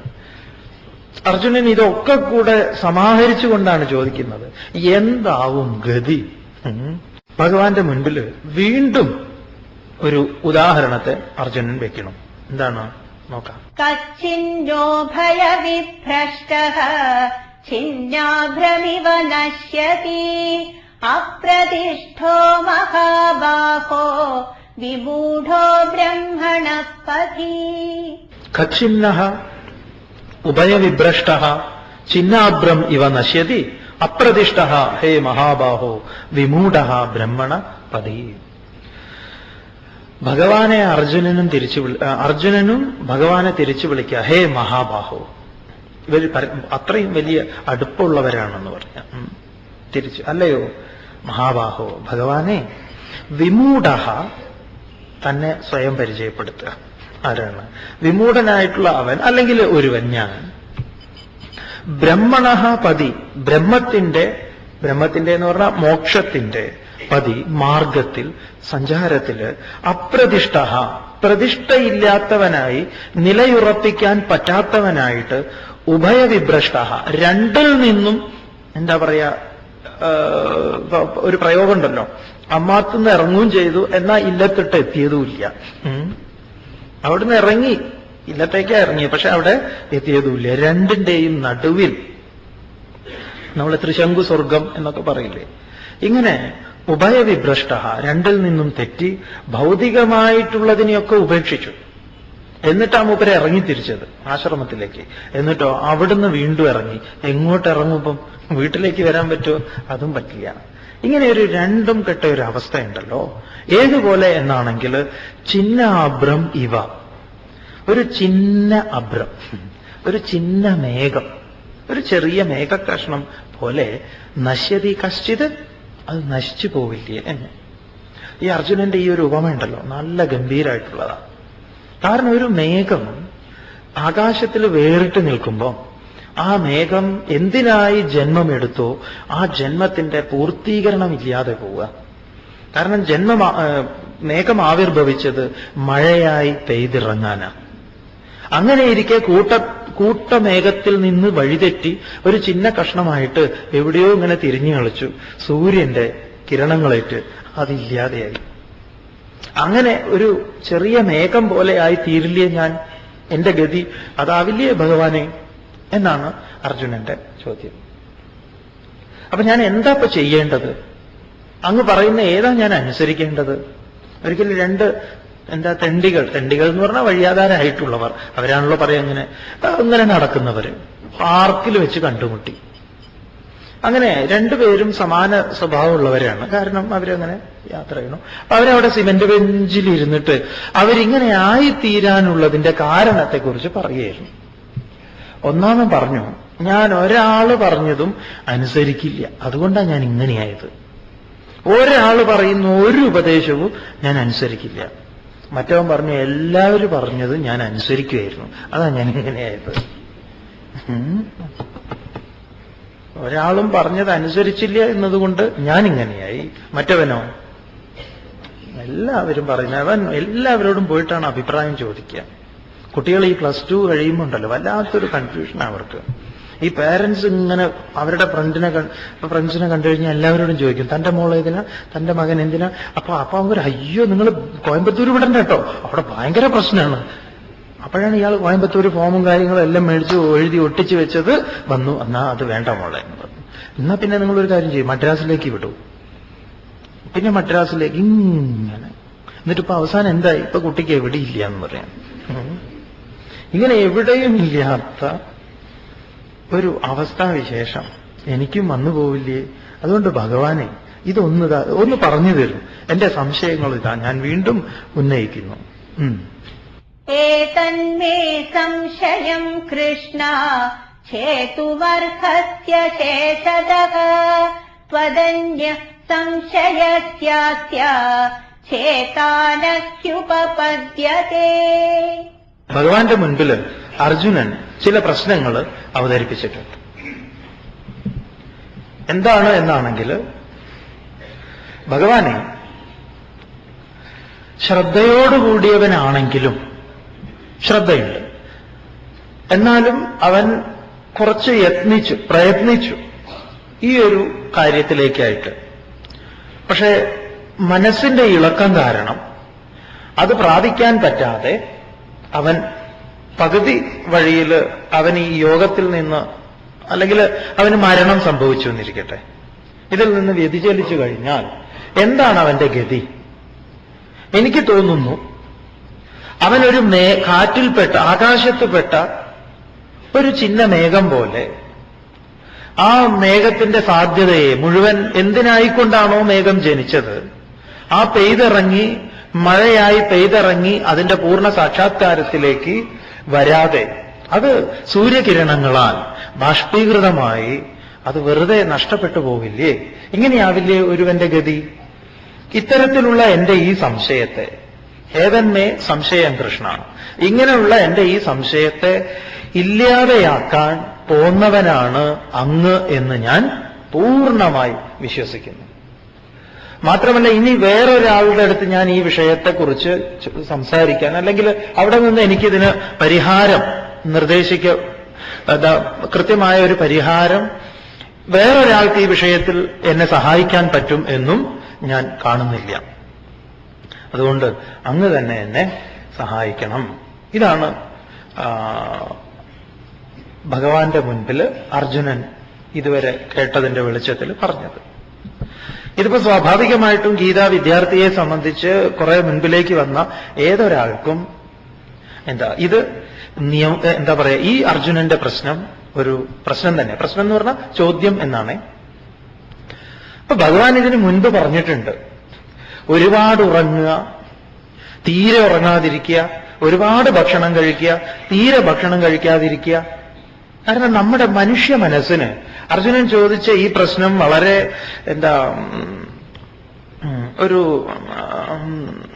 വളരെ പ്രധാനപ്പെട്ട ഒരു പ്രശ്നം തന്നെയാണ്.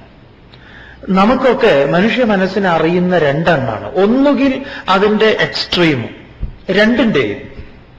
വൈരാഗ്യമാണെങ്കിലും തികഞ്ഞ വൈരാഗ്യം, ഭോഗമാണെങ്കിലോ ഭോഗം, ഒടുക്കട്ട ഭോഗം. മിഡിൽ എന്നുള്ളൊരു സംഭവം, മധ്യവർത്തിയാവുക എന്നുള്ളത് സാധ്യമല്ല എന്ന് പറയുക. അതുകൊണ്ട് ഈ മദ്യ കമ്പനികളുണ്ടല്ലോ, സ്വാമി കേട്ടതാണ്. ഇതിനെക്കുറിച്ച് ചിലപ്പം അതൊരു സത്യമായിരിക്കാം. കാരണം ഇന്ന് ഈ നാം ഉപയോഗിക്കുന്ന പല സാധനങ്ങളുടെയും പിറകിൽ പ്രവർത്തിക്കുന്ന ഒരു കൂട്ടം മനസ്സുകളുണ്ട്. എങ്ങനെയാണ് നമ്മെ ഇതൊക്കെ വാങ്ങി ഉപയോഗിക്കാൻ, എങ്ങനെ ഒരുവൻ ഇത്തരത്തിലുള്ള വസ്തുക്കളൊക്കെ ഉപയോഗിക്കണം എന്ന് നിശ്ചയിക്കുന്ന കുറച്ച് ആളുകളുണ്ട്. അവരുടെ തല അവരിങ്ങനെ കൂടിയിരുന്ന് ദിവസവും ആലോചിക്കും എങ്ങനെയാണ് നമ്മളെ ഇതിലേക്ക് കൊണ്ടുവരാൻ പറ്റുക എന്ന്. അപ്പൊ ഈ മദ്യ കമ്പനികൾ, മദ്യം നിർമ്മിക്കുന്നവര് അവരുടെ വലിയ വലിയ കോൺഫറൻസുകളിൽ അവരെടുത്തിട്ടുള്ള ഒരു നിർദ്ദേശമാണ് അത്രേ, ഡോക്ടർമാരെ കൊണ്ട് അഡ്വൈസ് ചെയ്യിക്കുക. സ്വൽപ്പം ആൽക്കഹോള് ശരീരത്തിന് നല്ലതാണ്. സ്വൽപ്പം, അധികമാകരുത്. ഇത്ര പറഞ്ഞാൽ മതി. ഒരു ഡോക്ടർ പറയുകയാണ്, ഒരു സ്വൽപ്പം ആൽക്കഹോൾ, ഒരു വിസ്കി, ഒരു പെഗ് വിസ്കി ദിവസവും കഴിക്കുന്നത് നല്ലതാണ്. ഇത്ര പറഞ്ഞാൽ മതി. പിന്നെ എത്ര കഴിക്കണം തീരുമാനിക്കുന്ന അവനാ. പക്ഷെ ഡോക്ടർ എപ്പോഴും വളരെ കൃത്യമായിട്ടുള്ള കാര്യമാണ് പറഞ്ഞത്. എന്താണ് ഇത്? വലിയ വലിയ കമ്പനികൾ വളരെ ആസൂത്രിതമായിട്ട് ഡോക്ടർമാരെ കൊണ്ട് ഇത് പറയിപ്പിക്കുന്നു അത്രേ. ഇതൊരു വലിയൊരു ചെയിന്, ഒരു കണ്ണിവിടെ ഉണ്ടല്ലോ, മെഡിക്കൽ കമ്പനി, ഇങ്ങനെയൊക്കെയുള്ള ഒരു സർക്കിള്, അതിലാണ് നമ്മൾ പെട്ടിരിക്കുന്നത്. അപ്പം മനസ്സ് എത്രയാകാം എന്നതിൽ നമുക്ക് യാതൊരു എന്താ പറയാ, എന്നാ ശരി, ഒരു ഇതാവാം. ഒന്നുകിൽ നമ്മൾ എന്താ പറയാ മുഴു, അല്ലെങ്കിലോ ഇല്ല. ഇതാണ് ജീവിത നിയമവും ആധ്യാത്മിക ചര്യയും വീണയുടെ കമ്പി പോലെയാണ്. അത് അധികം മുറുകാനും പാടില്ല, തീരെ ലൂസാവാനും പാടില്ല. നമുക്ക് ഈ മധ്യവർത്തിയായി ഇരിക്കുക എന്നുള്ളത് അറിയേണ്ടതുണ്ട്. അതുകൊണ്ട് ഭഗവാൻ അർജുനനോട് മറുപടി പറയുന്നു. നോക്കാം എന്തൊക്കെയാണെന്ന്. ശ്രീ ഭഗവാനുവാച പാർത്ഥ നൈവേഹനാമുത്ര വിനാശസ്തസ്യ വിദ്യതേ നഹി കല്യാണകൃത് കശ്ചിത് ദുർഗതിം താത ഗച്ഛതി. ഹേ പാർത്ഥ, ന ഏവ ഇഹ ന അമുത്ര വിനാശഃ തസ്യ വിദ്യതേ നഹി കല്യാണകൃത് കശ്ചിത് ദുർഗതിം ഹേ താത ഗച്ഛതി. ഭഗവാന്റെ മുൻപിൽ അർജുനൻ ഈ പ്രശ്നം വെച്ചപ്പം ഭഗവാൻ വളരെ സന്തോഷമായി അർജുനനോട്. അർജുനനെ നല്ല ഒന്ന് രണ്ട് പേരുകളൊക്കെ വിളിക്കണം. അല്ലയോ പാർത്ഥ, ഇതിനു മുമ്പ് വിളിച്ചതാണ്. അർജുന, പായിനെ പരമാർത്ഥത്തെ അർത്ഥിക്കുന്ന, പാർത്ഥൻ എന്ന് പറഞ്ഞാൽ നമ്മൾ അങ്ങനെയാണ് കണ്ടല്ലേ, പരമാർത്ഥത്തെ സ്വീകരിക്കാൻ, പാന്ന് പറഞ്ഞാൽ പരമാത്മാവ്, പരമാത്മാവിനെ സ്വീകരിക്കാൻ തയ്യാറായ ഒരു മനസ്സ്. ആ മനസ്സാണ് ഭഗവാനോട് ചോദിച്ചത്. അല്ലയോ അർജുന, തസ്യ ഇഹ വിനാശഃ, തസ്യ അവന്, തസ്യ ആർക്ക്? നീ പറഞ്ഞുവല്ലോ യോഗം നഷ്ടപ്പെട്ട അല്ലെങ്കിൽ പകുതിയിൽ വെച്ച് നഷ്ടപ്പെട്ടിട്ടുള്ള, അവൻ കാലെടുത്ത് വെച്ചു, 2-3 സ്റ്റെപ്പ് മുൻപിലേക്ക് വെച്ചു. അവന്റെ കാര്യം തസ്യ, അവന് ഇഹ വിനാശഃ ന വിദ്യതേ, അവന് ഇവിടെ ഒരു വിനാശം സംഭവിക്കുന്നില്ല. ഇവിടുന്ന് അങ്ങോട്ടുള്ള ശ്ലോകങ്ങൾ വളരെ ശ്രദ്ധിക്കേണ്ട ശ്ലോകങ്ങളാണ്. എല്ലാ ശ്ലോകങ്ങളും പ്രത്യേകിച്ച് ഇത്. അപ്പൊ പകുതി എത്രയാണോ തുടങ്ങി വെച്ചത് ഭഗവാൻ നേരത്തെ പറഞ്ഞിട്ടുണ്ട്. പ്രത്യവായ ദോഷവും അവിക്രമനാശവും ഈ വിഷയത്തിൽ വരുന്നില്ല എന്നും, ഈ ധർമ്മത്തിന്റെ സ്വൽപ്പം ആചരിക്കുന്നുവെങ്കിൽ ആ സ്വൽപ്പാചരണം കൊണ്ട് മഹാഭയങ്ങളെ പോലും അതിവർത്തിക്കാൻ പോന്നതാണ് എന്ന്. സ്വൽപ്പമപ്യസ്യ ധർമ്മസ്യ ത്രായതേ മഹതോ ഭയാത് എന്ന് 2-ാം അധ്യായത്തിൽ പറഞ്ഞിട്ടുണ്ട്. 2-ലോ 3-ലോ പറയണു ഇഹ വിനാശഃ ന വിദ്യതേ. അതുകൊണ്ട് അവന് ഇവിടെ വിനാശം എന്നൊന്ന് ഉണ്ടാകുന്നില്ല. കുറച്ച് തുടങ്ങി വെച്ചു കഴിഞ്ഞാൽ പിന്നെ എന്താണ്? അമുത്ര ന. അമുത്ര എന്ന് പറഞ്ഞു കഴിഞ്ഞാൽ മറ്റൊരിടത്ത്, മറ്റൊരിടം എന്നിവിടെ പറയുമ്പം പരലോകത്ത്. പരലോകം എന്ന് പറഞ്ഞാൽ എവിടെയാണോ ഇവൻ തുടർന്നു പോകുന്നത് അവിടെ. അപ്പൊ അതിനെക്കുറിച്ചൊക്കെ പറയണമല്ലോ, ആ തുടർച്ചയെക്കുറിച്ചൊക്കെ വേണം, അതിനെക്കുറിച്ച് പറയാം. അപ്പൊ ഈ ശരീരം വിട്ട് വേറൊരു ശരീരത്തിലേക്ക് അവൻ പ്രവേശിക്കുന്ന സമയത്ത് ആ ശരീരത്തിൽ അവിടെ അവൻ എന്തുണ്ടാകുന്നു? ഇതിന് സഹായകമായിട്ടുള്ള കാര്യങ്ങൾ സംഭവിക്കുന്നു. അതിനെക്കുറിച്ചാണ് ഭഗവാൻ പറയാൻ പോകുന്നത്. അമുത്ര ന, വേറൊരു ലോകത്തും അവൻ അതിന്റെ നാശം സംഭവിക്കുന്നില്ല. താത പറയണം, അല്ലയോ കുട്ടി. താത എന്ന് പറഞ്ഞാല് വെറും കുട്ടി എന്നല്ല, ശിഷ്യ എന്നൊരു വിളിയുണ്ട്. ഉത്തമനായിട്ടുള്ള ശിഷ്യ. ബ്രഹ്മവിദ്യാം തനോതി ഇതി താത. ബ്രഹ്മവിദ്യയെ പഠിച്ച് പ്രചരിപ്പിക്കുന്നവനാണ് താതൻ. ബ്രഹ്മവിദ്യയെ പഠിച്ച് പ്രചരിപ്പിക്കുന്നവൻ. ബ്രഹ്മവിദ്യാം തനോതി ഇതി താത. അപ്പൊ കുട്ടികളെയൊക്കെ അങ്ങനെ വിളിക്കും, താതാ ഇവിടെ വാ എന്ന് ചോദിക്കുക അവർ. ചിലപ്പോൾ അവർക്ക് മനസ്സിലാവില്ലേ. എന്നിട്ട് പറഞ്ഞു കൊടുക്കണം, ഇന്നതിനാണ് ഞാൻ നിന്നെ, ഇന്നതുകൊണ്ടാണ് ഞാൻ നിന്നെ ഇങ്ങനെ വിളിച്ചത്. ഹേ താത, കല്യാണകൃത് കശ്ചിത് ദുർഗതി ന ഗച്ഛതി. കല്യാണകൃത് എന്ന് പറഞ്ഞാൽ കല്യാണം കഴിച്ചാൽ ദുർഗതി ഉണ്ടാവില്ല, അല്ലെങ്കിൽ ഉണ്ടാകും എന്നല്ല. കല്യാണകൃത്, കല്യാണം എന്ന് പറഞ്ഞാൽ മംഗളകരം എന്നാണ്. അപ്പൊ കല്യാണം കഴിഞ്ഞു, എന്റെ കല്യാണം കഴിഞ്ഞു എന്ന് പറഞ്ഞാൽ എന്റെ മംഗളകരമായിട്ടുള്ളതെല്ലാം കഴിഞ്ഞു. അല്ലേ? അങ്ങനെയാ.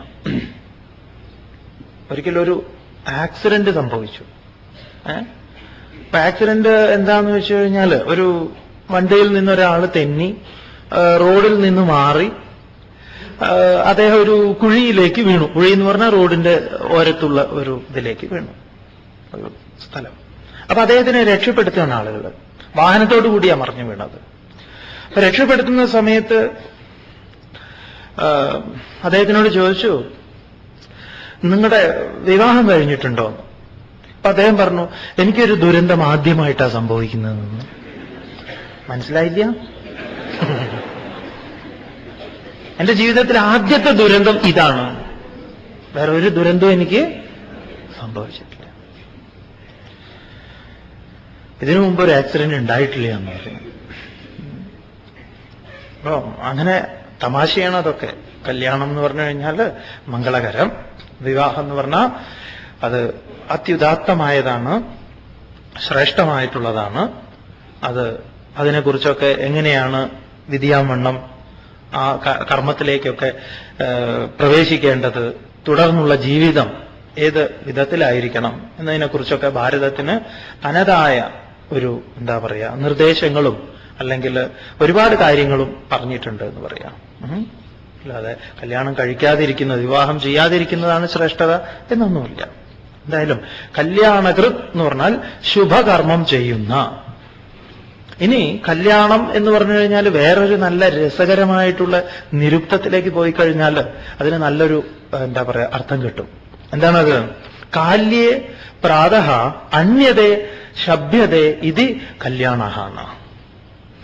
നല്ല രസമാണ് അതിന്റെ അർത്ഥം. എന്താണെന്നറിയോ? കാല്യേ പ്രാതഃ, പ്രഭാതത്തിൽ. എന്താണ്? അന്യതേ ശഭ്യതേ ഇതി കല്യാണഃ, പ്രഭാതത്തിൽ ശബ്ദിക്കുന്നത് കൊണ്ട് കല്യാണം. അത് ഈ പ്രപഞ്ചത്തില് പ്രഭാതത്തിൽ ഉണ്ടാകുന്ന എല്ലാ ശബ്ദങ്ങളും കല്യാണമാണ്, മംഗളമാണ്. വീടുകളിലും അതന്നെയാണല്ലോ. പ്രഭാതത്തിൽ തുടങ്ങും ശബ്ദം, അല്ലേ? അപ്പൊ പ്രഭാതത്തിൽ നമ്മുടെ ശബ്ദം കല്യാണകൃതമായിരിക്കണം. ഇത് രാവിലെ എഴുന്നേറ്റാൽ തുടങ്ങുകയില്ലേ, പാത്രങ്ങളുടെ ശബ്ദത്തോടൊപ്പം രണ്ടുപേരുടെയും അടി ബഹളം.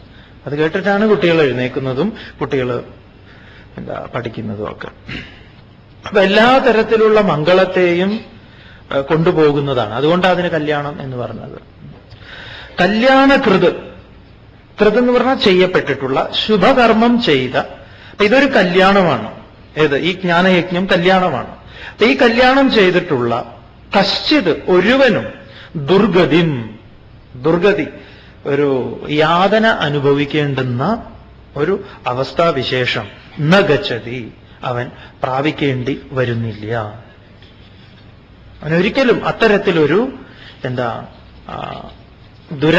ദുരന്തത്തിന് അവൻ ഇടയാകുന്നില്ല എന്ന്. കല്യാണകൃത് ദുർഗതിം താത ന ഗച്ഛതി, അവൻ അങ്ങനെയുള്ള ഒരു ദുരന്തത്തെ നേരിടുന്നില്ല. അപ്പൊ ഒരു തുടങ്ങിവെച്ചു, ആ തുടങ്ങിവെച്ച് ആ അറിവ് അവനെ പരമമായ ശാന്തിയിലേക്ക് നയിക്കാൻ പോകുന്നതായി ഭവിക്കും എന്ന് ഭഗവാൻ പറയുന്നു. തുടർന്ന് പ്രാപ്യ പുണ്യകൃതാം ലോകാൻ ഉഷിത്വാ ശാശ്വതീ സമാഹ ശുചീനാം ശ്രീമതാം ഗേഹേ യോഗഭ്രഷ്ടോഭിജായതേ. പ്രാപ്യ പുണ്യകൃതാം ലോകാൻ ഉഷിത്വാ ശാശ്വതീ സമാഹ ശുചീനാം ശ്രീമതാം ഗേഹേ യോഗഭ്രഷ്ട അഭിജായതേ. എന്താണ്? യോഗ ഭ്രഷ്ട, യോഗത്തിൽ നിന്ന് ഭ്രഷ്ടനായിട്ടുള്ളവൻ എന്ന് പറഞ്ഞാൽ മുറിവേറ്റവൻ, പകുതിയിൽ വെച്ച് നിർത്തിയിട്ടുള്ളവൻ. നിർത്തുന്നതിന് അവൻ തന്നെ ഇല്ലാതെയാകുന്നത്, ആ ശരീരം തന്നെ നഷ്ടപ്പെടുന്ന കാര്യത്തിലാണ്. അങ്ങനെയുള്ള അവന് പുണ്യകൃതാം ലോകാൻ പ്രാപ്യ, പുണ്യം ചെയ്തിട്ടുള്ളവരുടെ ലോകാൻ, ലോകങ്ങളെ, ലോകം എന്ന് പറഞ്ഞ അനുഭവ മണ്ഡലത്തെ, പ്രാപ്യ, പ്രാപിച്ചിട്ട്, ശാശ്വതീഹി സമാഹ, ശാശ്വതീ സമാഹ എന്ന് പറഞ്ഞാൽ വളരെ കാലം, ഉഷിത്വ, ഉഷിത്വ എന്ന് പറഞ്ഞാൽ സുഖമായി സന്തോഷത്തോടുകൂടി ഇരുന്ന് അവനെന്താ? ശ്രീമതാം ഗേഹേ അഭിജായതേ, വീണ്ടും ഐശ്വര്യമാർന്നവരുടെ ഗൃഹത്തിൽ, ഗേഹത്തിൽ, ധനികന്മാരുടെ എന്നൊക്കെയുണ്ട്, പറയാം എന്തൊക്കെയാണെന്ന്. ഗേഹം എന്ന് പറഞ്ഞ ഗൃഹത്തിൽ, അഭിജായതേ ജനിക്കുന്നു. യോഗത്തിൽ നിന്ന് ഭ്രഷ്ടനായിട്ടുള്ളവൻ എന്ന് പറഞ്ഞാൽ മുറിവേറ്റവൻ, പകുതിയിൽ വെച്ച് നിർത്തിയിട്ടുള്ളവൻ. നിർത്തുന്നതിന് അവൻ തന്നെ ഇല്ലാതെയാകുന്നത്, ആ ശരീരം തന്നെ നഷ്ടപ്പെടുന്ന കാര്യത്തിലാണ്. അങ്ങനെയുള്ള അവന് പുണ്യകൃതാം ലോകാൻ പ്രാപ്യ, പുണ്യം ചെയ്തിട്ടുള്ളവരുടെ ലോകാൻ, ലോകങ്ങളെ, ലോകം എന്ന് പറഞ്ഞ അനുഭവ മണ്ഡലത്തെ, പ്രാപ്യ, പ്രാപിച്ചിട്ട്, ശാശ്വതീഹി സമാഹ, ശാശ്വതീ സമാഹ എന്ന് പറഞ്ഞാൽ വളരെ കാലം, ഉഷിത്വ, ഉഷിത്വ എന്ന് പറഞ്ഞാൽ സുഖമായി സന്തോഷത്തോടുകൂടി ഇരുന്ന് അവനെന്താ? ശ്രീമതാം ഗേഹേ അഭിജായതേ, വീണ്ടും ഐശ്വര്യമാർന്നവരുടെ ഗൃഹത്തിൽ, ഗേഹത്തിൽ, ധനികന്മാരുടെ എന്നൊക്കെയുണ്ട്, പറയാം എന്തൊക്കെയാണെന്ന്. ഗേഹം എന്ന് പറഞ്ഞ ഗൃഹത്തിൽ, അഭിജായതേ ജനിക്കുന്നു. രണ്ട് കാര്യങ്ങളാണ് ഭഗവാൻ ഇവിടെ പറഞ്ഞത്. അപ്പൊ ഇതിന്റെ ഒരു പൂർത്തീകരണത്തിനായിട്ട് നമുക്കൊരു യാത്രയുണ്ട്. നിങ്ങൾ നിങ്ങളുടെ ജീവിതമൊക്കെ എടുത്ത് നോക്കണം. ഇപ്പം പലപ്പോഴും അതായത് നമ്മുടെ ഒരു വളർന്ന ചുറ്റുപാട്, നമ്മുടെയൊക്കെ പിറകിലേക്ക് പോയി കഴിഞ്ഞാൽ നമ്മൾ അത്ഭുതപ്പെടും. നമുക്ക് വേണ്ട ജ്ഞാനം തരുന്നതിനായിട്ട് നമ്മളെ ഈ മാർഗത്തിലേക്ക് കാലെടുത്ത് വെച്ചിട്ടുള്ളവർക്കൊക്കെ അതറിയാൻ പറ്റും. ഒന്ന് പിറകിലേക്ക് പോയി കഴിഞ്ഞാൽ ഈ ഒരു സത്യം നമ്മെ ബോധിപ്പിക്കാൻ വേണ്ടി ഒരുപാട് പേര് പലപ്പോഴായിട്ട് പല വിധത്തിലുള്ള ശ്രമങ്ങൾ ആരംഭിച്ചിട്ടുണ്ടാവും. ചിലപ്പോൾ ആദ്യ ഇത് തുടങ്ങിയിട്ടുണ്ടാവുക അച്ഛൻ തന്നെയായിരിക്കും. ചിലപ്പോൾ അച്ഛൻ ഒരു രാമായണം അല്ലെങ്കിൽ ഭാഗവതം അല്ലെങ്കിൽ ഭഗവത്ഗീത ഇത്യാദി കാര്യങ്ങളൊക്കെ പറയുന്ന അല്ലെങ്കിൽ അതിൽ താല്പര്യമുള്ള ഒരാളായിരിക്കും. അങ്ങനെ ഒരു അച്ഛന്റെ മകനായി മകളായി ഒക്കെ ജനിക്കുക എന്ന് പറഞ്ഞാൽ ഇതിൽ പരം വേറെ പുണ്യൊന്നുമില്ല. പക്ഷെ ജനിച്ചിട്ടും ആ വഴിക്ക് തിരിഞ്ഞു നോക്കാത്തതുണ്ട്, അത് വേറെ, അതും പറയാം സ്വാമി. അച്ഛന് വട്ടാണ്, വേറെ പണിയൊന്നുമില്ല, രാവിലെയായി തടിച്ച ഒരു പുസ്തകമായിട്ട് പോകും. ഞാൻ ആലോചിക്കുക, എന്തിനാ ഇങ്ങനെ വെറുതെ പോകുന്നത്? അങ്ങനെയുണ്ട്. അങ്ങനെ അച്ഛന്റെ അതിനെയൊന്നും ഒട്ടും, എന്നാൽ അച്ഛന്റെ ആ ഗുണങ്ങളൊക്കെ കിട്ടുന്ന മക്കളുമുണ്ട്. ഇപ്പൊ വിനോബാജി വാസ്തവത്തില് ജയിലില് ഈ ഭഗവത്ഗീതയ്ക്ക് വ്യാഖ്യാനം നൽകുന്നത് അമ്മ പറഞ്ഞിട്ടാണ്. അമ്മ പറയുന്നുണ്ട് വിനോബാജിയോട്, വിന്യ, എനിക്ക് ഈ ഗീതാ പുസ്തകമൊന്നും വായിച്ചിട്ട് മനസ്സിലാവുന്നില്ല മോനെ. അപ്പം വിനോബാജി പറയും, അമ്മയ്ക്ക് ഞാനൊരു കാര്യം ചെയ്യാം, ഇന്ന് ഏതോ ഒരാളുടെ വ്യാഖ്യാനം അന്ന് ഉള്ള നല്ലൊരു ഹിന്ദിയിൽ നല്ലൊരു ടീക്ക കൊണ്ടു കൊടുത്തു. ഇതെനിക്ക് മനസ്സിലാവുന്നില്ല. പിന്നെ വേറെ ഏതൊക്കെയോ, അങ്ങനെ വിനോബാജി നല്ല ഒരു 3-4 വ്യാഖ്യാനം അമ്മയ്ക്ക് കൊണ്ടു കൊടുക്കുന്നുണ്ട്. എന്നിട്ട് അമ്മ പറയാണല്ലോ, ഇതൊന്നും എനിക്ക് മനസ്സിലാവില്ല, നീ ഒരു കാര്യം ചെയ്യും, നീ എനിക്ക് ഇതൊക്കെ ഒന്ന് വ്യാഖ്യാനിച്ചതാ നിന്റെ ഭാഷയിലൊന്ന് പറഞ്ഞു. ഒരമ്മ മകനോട് നീ എനിക്ക് ഗീത പറഞ്ഞു തരണം എന്ന് പറയുമ്പോൾ ഒരു കൾച്ചർ ഒന്ന് നോക്കും. നീ ഒന്നും എന്നോട് പറയുന്നില്ലല്ലോ, നീ അവക്ക് കഴിഞ്ഞ മാസം ഒരു സാരി മേടിച്ചു കൊടുത്തില്ലേ, നീ എന്തിനാ എന്നോട് ഒളിക്കുന്നത്? നമ്മൾ ആകെ ചോദിക്കുക ഇങ്ങനത്തെ ഓരോ തുക്കടാ കണക്കുകളാ. നീ അവക്ക് കഴിഞ്ഞ മാസം മേടിച്ചു കൊടുത്തില്ലേ ഒന്ന്? നിങ്ങൾ സത്യം പറയൂ, രണ്ടുപേരും കൂടെ പുറത്തു പോയിട്ടല്ലേ കഴിഞ്ഞ ആഴ്ച ഭക്ഷണം കഴിച്ചത്? നിങ്ങൾക്ക് എന്താ എന്നെ ഒരു ദിവസം കൊണ്ടുപോയാൽ? ഒരമ്മ മകനോട് പറയുക, മോനെ നീ ഒന്ന് പറഞ്ഞുതാ എനിക്ക് ഗീത. അങ്ങനെ അമ്മയ്ക്ക് വേണ്ടിയിട്ടാണ് വിനോബാജി ഗീത തയ്യാറാക്കുന്നത്. അതിന്റെ അവസരം പിന്നീട് ജയിലിൽ വെച്ചിട്ടാ കിട്ടിയത്. അപ്പൊ ശുചീനാം ഗേഹേ എന്ന് പറയുമ്പം അപ്പൊ നമ്മളൊക്കെ ജനിക്കുന്ന ചുറ്റുപാട്, നിങ്ങളൊക്കെ ഈ ഇവിടെ ഇരിക്കുന്ന എല്ലാവർക്കും സ്വാമിക്ക് ഉറപ്പായിട്ട് പറയാൻ പറ്റും. ഇനി ഇത് ടി-വിയിൽ കാണുന്നവരാണെങ്കിലും ഒരു സംസ്കാരം എവിടെയോ ഇത് കേൾക്കണമെങ്കിൽ നിങ്ങൾക്ക് ഉണ്ടായിട്ടുണ്ട്. നിങ്ങൾ എവിടെയോ തുടങ്ങി, അത് അച്ഛനിൽ നിന്നോ അമ്മയിൽ നിന്നോ എവിടുന്നെങ്കിലുമൊക്കെ ആയിരിക്കും. ആ ഒരു ചുറ്റുപാടിൽ, അത് എത്ര എന്താ പറയാ, ഇതിന് വിരുദ്ധമായിട്ടുള്ള ചുറ്റുപാടിൽ നിങ്ങൾ പെട്ടുകഴിഞ്ഞാലും അവിടെ നമ്മളെ തേടി ആരെങ്കിലും എത്തി നമ്മളോട് ഇത് പറഞ്ഞു തരും. ഒരു തുടക്കം എവിടെയൊക്കെയോ നടക്കും. നമ്മുടെ കാര്യത്തിൽ തന്നെ അത്ഭുതമാണ് നമുക്ക്. നമ്മുടെ എന്താ പറയുക, ഒരു ഫാമിലി എന്ന് പറഞ്ഞു കഴിഞ്ഞാൽ ഇതൊന്നുമായിട്ട് യാതൊരു ബന്ധവുമില്ലാത്ത, പക്ഷേ എന്തോ 4ാം ക്ലാസ്സിൽ വെച്ച് സംസ്കൃതം പഠിക്കാൻ ഒരു ആഗ്രഹമല്ല, ഒരു സ്കൂളിലെ ഒരു ടീച്ചർ വന്നു, വളരെ സ്നേഹിക്കുന്ന ഒരു ടീച്ചർക്ക് കുറച്ച് കുട്ടികളെ കിട്ടണം, അതായിരുന്നു ടീച്ചറുടെ പോസ്റ്റ് നിലനിൽക്കണം. മാനേജ്മെന്റ് ആ പോസ്റ്റ് നിലനിർത്തണമെങ്കിൽ കുറച്ച് കുട്ടികൾ വേണമല്ലോ. അങ്ങനെ ടീച്ചർ വളരെ സ്നേഹമായിട്ട് പെരുമാറി. പിന്നെ ഒരു പുതിയ ഭാഷ കേട്ടപ്പോ കുക്കുടഹ കൂജന്തി എന്നൊക്കെ പറഞ്ഞ വാ, രാമഹ രാമോ രാമാഹ. അപ്പോ ടീച്ചർ ആദ്യം തന്നെ പറഞ്ഞു, ഏത് ഭാഷയിലും നിങ്ങൾക്ക് 2 വചനങ്ങളേ ഉള്ളൂ, ഒന്നുകിൽ ഏകവചനം അല്ലെങ്കിൽ ബഹുവചനം. നിങ്ങളൊരു പേനയ്ക്ക് ഇംഗ്ലീഷിൽ പെൻ എന്ന് പറയും, 2 പേനയ്ക്ക് പെൻസ്, 3 പേനയ്ക്കും പെൻസ്, എസ് ചേർത്ത് കഴിഞ്ഞാൽ അത് ബഹുവചനം. സംസ്കൃതത്തിൽ അങ്ങനെയല്ല. കലം കലൗ, കലൗ എന്ന് പറഞ്ഞാൽ 2 പേന മാത്രം, കലാഹ എന്ന് പറഞ്ഞാൽ 2ൽ കൂടുതൽ എന്നൊക്കെ പറഞ്ഞ ആ ഭാഷയുടെ മഹത്വം അതും ഇതൊക്കെ പറഞ്ഞപ്പോ തരക്കേടില്ല, പഠിക്കണം എന്ന് തോന്നി. പിന്നെ അതിന്റെ ഒരു തുടർച്ചയുണ്ടായി. അതൊന്നും ഇതുമായിട്ട് യാതൊരു ബന്ധവുമില്ല. എന്തൊക്കെ എവിടെയൊക്കെയോ. പിന്നെ ആശ്രമത്തിൽ ചെന്ന് പഠിക്കുന്ന സമയത്താണ് ഈ പൊടിതട്ട് ഇതൊക്കെ ഇങ്ങനെ ഓർമ്മ വന്നത്. ഇതെല്ലാം കഴിഞ്ഞിട്ടും സംസ്കൃതത്തോട് ഒരു സ്നേഹം ഉണ്ടായിരുന്നു. പിന്നെ വെറുതെ സംസ്കൃതം പഠിക്കാൻ കോഴിക്കോട് ഒരു ശ്രീകണ്ഠേശ്വര ക്ഷേത്രം എന്ന് പറഞ്ഞു, അവിടെ ക്ലാസ് നടക്കുമ്പോൾ അവിടെ പോവുമായിരുന്നു. അപ്പോഴും ഇതിലൊന്നും തികഞ്ഞ ഈ ആധ്യാത്മികതയുടെ ഇതിനല്ല, എന്തോ ആ ഭാഷയോട് കുറച്ചൊരു സ്നേഹം തോന്നി. അതൊക്കെ വളരെ വളരെ ഉപകരിച്ചു എന്ന് പറയാം. അപ്പൊ ഇപ്പൊ നമ്മൾ ആലോചിക്കും, ഇന്നലകളിലേക്ക് പോയി നോക്കുന്ന സമയത്ത് അതൊക്കെ ഇതിനു വേണ്ട ഒരു കരുപ്പിടിപ്പിക്കലായിരുന്നു എന്ന്. ഇതുപോലെ നിങ്ങളുടെ ഇന്നലകളിലേക്ക് നിങ്ങൾ പോയി കഴിഞ്ഞാൽ നിങ്ങൾക്ക് മനസ്സിലാവും, അച്ഛൻ അന്ന് പറഞ്ഞു തന്നത്, അമ്മ പറഞ്ഞു തന്നത്, അല്ലെങ്കിൽ മുത്തശ്ശി പറഞ്ഞു തന്നത്, ആരെങ്കിലും രാമായണം വായിച്ച് കേട്ടിട്ടുള്ളത്, ആരെങ്കിലും തന്ന പുസ്തകം, ആരെങ്കിലും പറഞ്ഞിട്ട് അത് കേൾക്കാൻ, അല്ലാതെ നിങ്ങൾക്ക് ഇരിക്കാൻ സാധ്യമല്ല. ഇതിന്റെ തുടർച്ച എന്ന് പറഞ്ഞാൽ നിങ്ങൾ ഉള്ളിൽ കുറേ ചെയ്തു വെച്ചിട്ടുണ്ട്. അതിന്റെ അത് ഒന്ന് പൊടിതട്ടുകയാണ് ഇവിടെ വാസ്തവത്തിൽ ചെയ്തത്. അതാണ് ഭഗവാൻ ഇവിടെ പറയുന്നത്. ഇതിനൊരു തുടർച്ചയുണ്ട് എന്ന് പറയാം.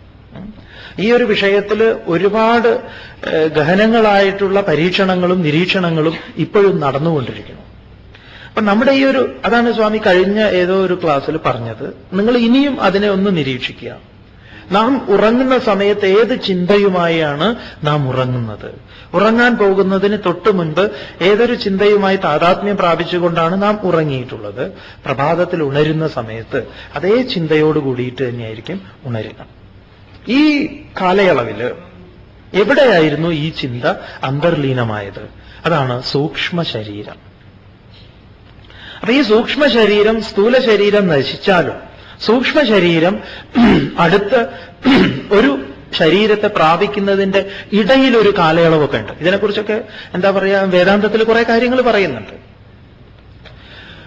അപ്പൊ പറയണു ഭാഗവതത്തിലൊക്കെ, ഇപ്പം നമ്മൾ ഈ ജ്ഞാനയജ്ഞം ഇവിടെ നടക്കുമ്പോൾ നിങ്ങൾ മാത്രമല്ല ഇത് ഇരുന്ന് കേൾക്കുന്നത്, വേറെയും കുറച്ച് ആൾക്കാരുണ്ട്. പേടിക്കൊന്നും വേണ്ട. ചില സൂക്ഷ്മ ശരീരങ്ങള് ഭാഗവതത്തിൽ അതിന് ഒരു മുളയടിച്ച് അതിന്റെ അകത്തേക്ക് എന്താ പറയാ ദുന്ദുകാരിയെ ആവാഹിച്ചിരുത്തുന്ന ഒരു കാര്യം പറയുന്നുണ്ട്. എന്നിട്ട് ഓരോരോ മുള പൊട്ടുന്നതായിട്ടാണ്. എന്നിട്ട് 7ാമത്തെ ദിവസം മോചനം കിട്ടുന്നതൊക്കെ ഭാഗവതത്തിൽ പറയുന്നുണ്ടല്ലോ. അപ്പൊ അത് ആ വഴിക്കൊക്കെ നമ്മൾ വേറെ ഓരോ അന്വേഷണവും ഗവേഷണവും ഒക്കെ നടത്തേണ്ടി വരാം.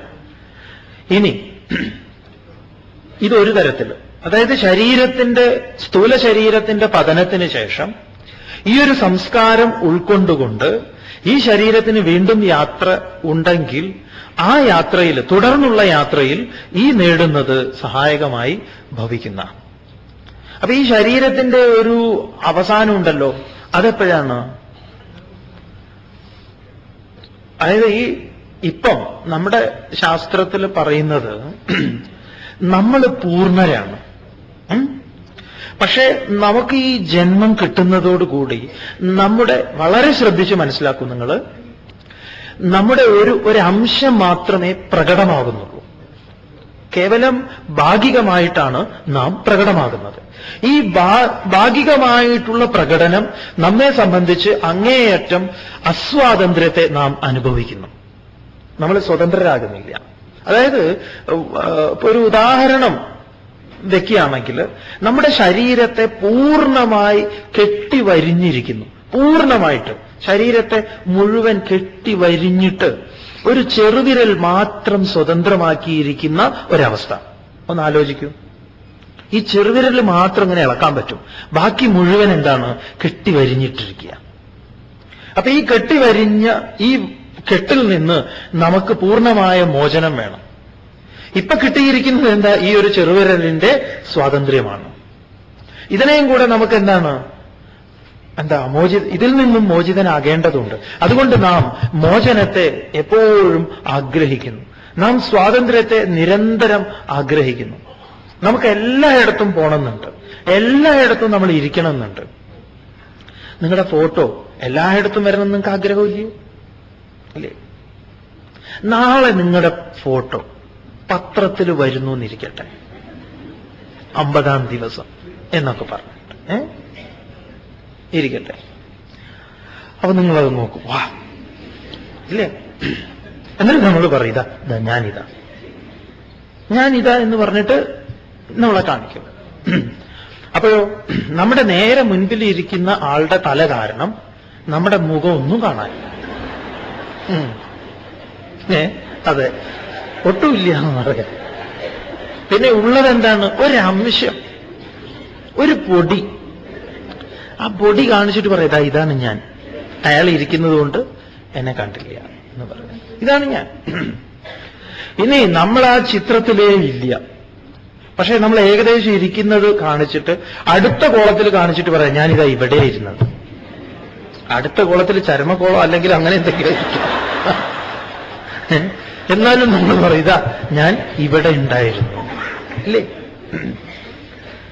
നമുക്ക് ഒരു ഗ്രൂപ്പ് ഫോട്ടോ ഇട്ടിക്കഴിഞ്ഞാൽ നമ്മൾ എന്താ നോക്കുന്നത്? നമ്മളെ അല്ലേ? ഓരോ വീടുകളിലും ചെല്ലുമ്പോൾ നമ്മുടെ ഫോട്ടോ അവിടെ ഉണ്ടെങ്കിൽ നമുക്ക് എന്തൊരു സന്തോഷമായിരിക്കും അല്ലേ? അവരുടെയൊക്കെ ആൽബത്തിൽ നമ്മുടെ ഫോട്ടോ അങ്ങനെ വളരെ നന്നായിട്ട്. അപ്പൊ നാം എല്ലായിടത്തുമായിരിക്കാൻ നമുക്ക് അങ്ങേയറ്റത്തെ ആഗ്രഹമുണ്ട്. എല്ലായിടത്തും നമ്മുടെ പേര് തന്നെ വളരെ വിശേഷപ്പെട്ട ഒരാൾക്ക് ഉണ്ടെങ്കിലോ, പ്രധാനമന്ത്രിയുടെ പേര് എന്റെ പേരാ അല്ലേ? അപ്പൊ നമുക്ക് എല്ലായിടത്തും അതുപോലെ എല്ലാറ്റിലും നാം ഉണ്ടായിരിക്കണം, നാം ആയിരിക്കണം എന്നാഗ്രഹിക്കുന്നത് നാം കേവലം ഭാഗികമായി പ്രകടമായതുകൊണ്ടാണ്. എനിക്ക് പൂർണ്ണമായി പ്രകടമാകേണ്ടതുണ്ട്, എനിക്ക് ഈ വിശ്വമായി തീരേണ്ടതുണ്ട്. അതുകൊണ്ട് എനിക്ക് എന്ത് വേണം? എനിക്ക് മോചനം വേണം. ഇത് നിങ്ങൾക്ക് മനസ്സിലായ കാര്യം മുഴുവൻ പിടികിട്ടും. അതുകൊണ്ട് എനിക്ക് എന്റെ ആ പൂർണ്ണതയ്ക്ക് വേണ്ടിയുള്ള എന്റെ ദാഹം എന്നെ ഇങ്ങനെ കൊണ്ടുപോയിക്കൊണ്ടിരിക്കുന്നു. നിങ്ങൾ ഇതിൽ തന്നെ എന്താ പറയുക ശ്രദ്ധിക്കുന്നത് ഇതിനു വേണ്ടിയിട്ടാണ്. അതുകൊണ്ട് അതിനനുസരിച്ചുള്ള എന്താ പറയുക പ്രയാണം നമുക്ക് കിട്ടിക്കൊണ്ടിരിക്കുന്നു എന്നാണ്. അതിനനുസരിച്ചുള്ള ഗേഹങ്ങളിൽ നാം എത്തിച്ചേരുന്നു. ഭഗവാൻ പറയുന്നത് അതാണ്. പ്രാപ്യ പുണ്യകൃതാം ലോകാൻ പ്രാപ്യ യോഗഭ്രഷ്ട പുണ്യകൃതാം ലോകാൻ പ്രാപ്യ ശാശ്വതീ സമാഹ ഉഷിത്വ ശുചീനാം ശ്രീമതാം ഗേഹേ അഭിജായത്തെ. ഇനിയിപ്പം നമ്മുടെ വീട്ടിൽ തന്നെയുള്ള കുട്ടികൾ, എല്ലാ കുട്ടികളും എന്തുകൊണ്ട് ഇതിൽ വരുന്നില്ല? അല്ലെങ്കിൽ നോക്കൂ, നിങ്ങൾ വേണമെങ്കിൽ അന്വേഷിക്കൂ. ഈ പറഞ്ഞ ഈ റോഡുണ്ടല്ലോ, എന്താ ഈ റോഡിന്റെ പേര്? Durbar hall road. എന്താ റോഡ്? ഈ റോഡിന്റെ ഇവിടെയൊക്കെ പോയി കഴിഞ്ഞാൽ വീടുകളുണ്ട്, എത്രയോ വീടുകളുണ്ട്. അവിടുന്നൊക്കെ എല്ലാവരും വരുന്നുണ്ടോ? ഇല്ല. ആലുവയെന്നൊക്കെ വളരെ ഉള്ളുന്ന ആളുകൾ വരുന്നുണ്ട്. എന്തുകൊണ്ടാണത്? ഇതാണ് കാര്യം. അപ്പൊ നമ്മളിപ്പോ വിചാരിക്കണം ഏറ്റവും കൂടുതൽ ആളുകൾ തിങ്ങിപ്പാർക്കുന്നിടത്ത് പോയിട്ട് ഇത് കേൾക്കാം അല്ലെങ്കിൽ ഇത് വെക്കാം എന്നാ അവിടെ ഒരുപാട് ആളെ കിട്ടുന്നു ഇല്ല, അങ്ങനെയൊന്നുമില്ല. അതിന് ഇതൊന്ന് മനസ്സിലാക്കണം, ഇത് ചെയ്തു വെക്കേണ്ടതുണ്ട് എന്ന് പറയാം. ഇനിയിപ്പോ ഒരാള് തുടക്കത്തിൽ ആദ്യമായിട്ട് ഇതിലേക്ക് പ്രവേശിക്കുന്നു, അയാൾക്ക് ഇതിലൊരു താല്പര്യം ജനിക്കുന്നുവെങ്കിൽ അയാളും തുടങ്ങി വെക്കുകയാണ് ഇതിൽ. അർജുനന്റെ ചോദ്യം അതായിരുന്നു. അതുകൊണ്ട് കാതുകുത്തിയവൻ വന്ന് കാതുകുത്തി പോയി കഴിഞ്ഞാൽ പിന്നെ വരുന്നവൻ കടുക്കനിട്ടവനായിരിക്കും. വെറും കാതുമായിട്ടല്ല വരുന്നത്, കടുക്കനിട്ടവൻ. അതുകൊണ്ട് ചിലപ്പോ ഒരു കാതിലൊക്കെ ഉണ്ടാവുള്ളൂ, അടുത്തതും കൂടെ വരും എന്ന് പറയും. ഒരിക്കലും അത് വൃഥാവിലാവില്ല. അതുകൊണ്ട് ഭഗവാൻ പറഞ്ഞത് ശ്രീമതാം ഗേഹേ അഭിജായതേ, ഐശ്വര്യവാന്മാരുടെ ധനവാന്മാരുടെ ധനം എന്ന് പറയുമ്പം ഇത് തന്നെയാണ് ഏറ്റവും വലിയ ധനം, അല്ലാത്ത ധനമൊന്നും ധനമാവുന്നില്ല എന്നാ. ധനം പിന്നെ ധനത്തെ നമ്മൾ മഹാലക്ഷ്മി ആയിട്ടാണല്ലോ നമ്മുടെ സംസ്കൃതിയിൽ കാണുന്നത്. അതും ഒരു ഐശ്വര്യമാണ്, അതും കൂട്ടത്തിലുണ്ടെങ്കിൽ വളരെ നല്ലത്. ധനം ഉണ്ടായിട്ട് തന്നെ ഉറക്കമില്ലാത്ത ആൾക്കാരുണ്ട്, അല്ലേ? ശരി, തുടർന്ന് അഥവാ യോഗിനാമേവ കുലേ ഭവതി ധീമതാം ഏതദ്ധി ദുർലഭതരം ലോകേ ജന്മയദീദൃശം. അഥവാ യോഗിനാം ഏവ കുലേ ഭവതി ധീമതാം ഏതദ്ധി ദുർലഭതരം ലോകേ ജന്മ യദീദൃശം. യത് ഈദൃശം. അഥവാ അല്ലെങ്കിൽ, ഭഗവാൻ പറയുന്നു ഇതൊരു സാധ്യത. ഈ സാധ്യത അല്ലെങ്കിൽ ഇനിയൊരു സാധ്യത എന്താണ്? യോഗിനാം ധീമതാം കുലേ ഏവ. യോഗനിഷ്ഠയുള്ള ധീമതാം ജ്ഞാനികളുടെ, അപാരന്മാരായിട്ടുള്ള ജ്ഞാനികളുടെ കുലേ ഭവതി, കുലത്തിൽ ജനിക്കുന്നു. അപ്പൊ എന്താ പറയുക, വിവേകാനന്ദ സ്വാമികളുടെ, നമ്മൾ ഇപ്പോ കൽക്കട്ടയിലൊക്കെ പോയി കഴിഞ്ഞാൽ നോക്കൂ, തൃശ്ശൂരിൽ വിവേകാനന്ദ സ്വാമികൾ ഒരു വീട്ടിൽ വന്ന് വിശ്രമിച്ചിട്ടുണ്ട്. തൃശ്ശൂരിൽ, അവിടെ സിറ്റി തന്നെയാണ്. ഇന്നിപ്പോ അതൊരു അഡ്വക്കേറ്റിന്റെ വീടാണ്. അവരെ ഇപ്പോഴും ആ വീടിന്റെ ഒരു സൈഡിൽ ഒരു ഔട്ട് ഹൗസ് പോലെ അവിടെ അതിനെ ഭംഗിയാക്കി വെച്ചിട്ടുണ്ട്. ഭംഗിയാക്കി എന്ന് പറഞ്ഞാൽ അവിടെ പോയി കഴിഞ്ഞാൽ അധികം ആളുകൾക്കൊന്നും അറിയില്ല, നമ്മൾ അവിടെ പോയിരുന്നു. വിവേകാനന്ദ സ്വാമികൾ അവിടെ വന്നു, അവിടെ ഇരുന്നു എന്ന് പറഞ്ഞതുകൊണ്ട് മാത്രം. ഒരു മഹാത്മാവ് ഒരു സ്ഥലത്ത് ഇരുന്നു കഴിഞ്ഞാൽ തന്നെ അതിന് വലിയൊരു ഭാഗ്യം. ഇപ്പൊ എവിടെയൊക്കെ എന്തൊക്കെ പാറകളുണ്ടല്ലേ, എത്രയോ സുന്ദരമായിട്ടുള്ള പാറകൾ. ഇപ്പൊ കണ്ണൂർ ഭാഗത്തേക്ക് പോകുമ്പോൾ തലശ്ശേരിയിലും ആ ഭാഗങ്ങളിലൊക്കെ നമ്മുടെ കടലിന്റെ ഉള്ളിലേക്ക് ചേർന്നുകൊണ്ടൊക്കെ അതിമനോഹരമായിട്ടുള്ള ഒരുപാട് പാറകളുണ്ട്. ആരും അവിടെ പോയി ഇരിക്കാറില്ല.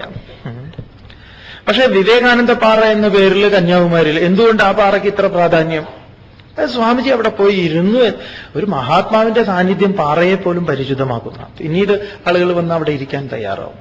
അപ്പൊ ഇങ്ങനെ ഒരാളുടെ കുലത്തിൽ ജനിക്കുക എന്ന് പറഞ്ഞാലോ, ജ്ഞാനികളുടെ.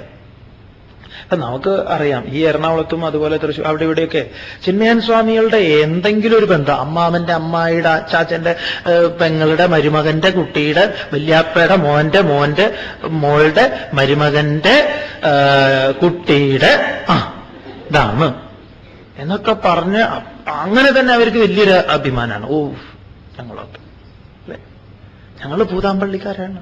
ഓ, അതുകൊണ്ട് ആ സ്വാമിജി അവിടെ സ്വാമിജി ജനിച്ചു എന്നുള്ളത് കൊണ്ട് തന്നെ നമുക്കൊരു വലിയൊരു മഹത്വം. അതുപോലെ ശങ്കര പരമ്പരയിൽ ശങ്കരാചാര്യ സ്വാമി, ഞങ്ങളും മേൽപ്പാഴൂര് പെട്ടതാണ്, അല്ലെങ്കിൽ ഞങ്ങളും അമ്മാത്താണ്, അല്ലെങ്കിൽ അച്ഛന്റെ ഇല്ലത്തുള്ളതാണ് എന്നൊക്കെ പറയുമ്പോൾ ആരാണ് ഗുരുദേവന്റെ കുലവുമായിട്ട് ബന്ധപ്പെട്ടിട്ടുള്ളവർ. ഇതുപോലെ ഓരോ മഹാത്മാക്കളുടെ കുലത്തില്, ആ മഹാത്മാക്കൾ ജന്മം കൊണ്ട കുലത്തിൽ ജനിക്കുമ്പോൾ തന്നെ ഒരൈശ്വര്യമുണ്ട്. പിന്നെ അവരുമായിട്ടുള്ള സമ്പർക്കം കൂടെ ഉണ്ടായിക്കഴിഞ്ഞാലോ, അല്ലേ? അപ്പൊ ഇവിടെ പറയണു എന്താണ്? യോഗിനാം കുലേ ഭവതി, യോഗികളുടെ കുലത്തില്. ചിലപ്പോ അവരുടെ നിത്യസമ്പർക്കം കിട്ടുന്ന ചില അമ്മമാർക്കുണ്ടാവുന്ന ഭാഗ്യം അങ്ങനെയുള്ള ആളുകളുടെ ഭാര്യയായി തീരാനൊക്കെയാണ്. അപ്പൊ പ്രൊഫസർ ജി ബാലകൃഷ്ണൻ നായർ, നമുക്കറിയുമെന്നറിയില്ല, തിരുവനന്തപുരത്താണ്. പ്രൊഫസർ ജി ബാലകൃഷ്ണൻ നായർ കേട്ടിട്ടുണ്ടോ നിങ്ങൾ?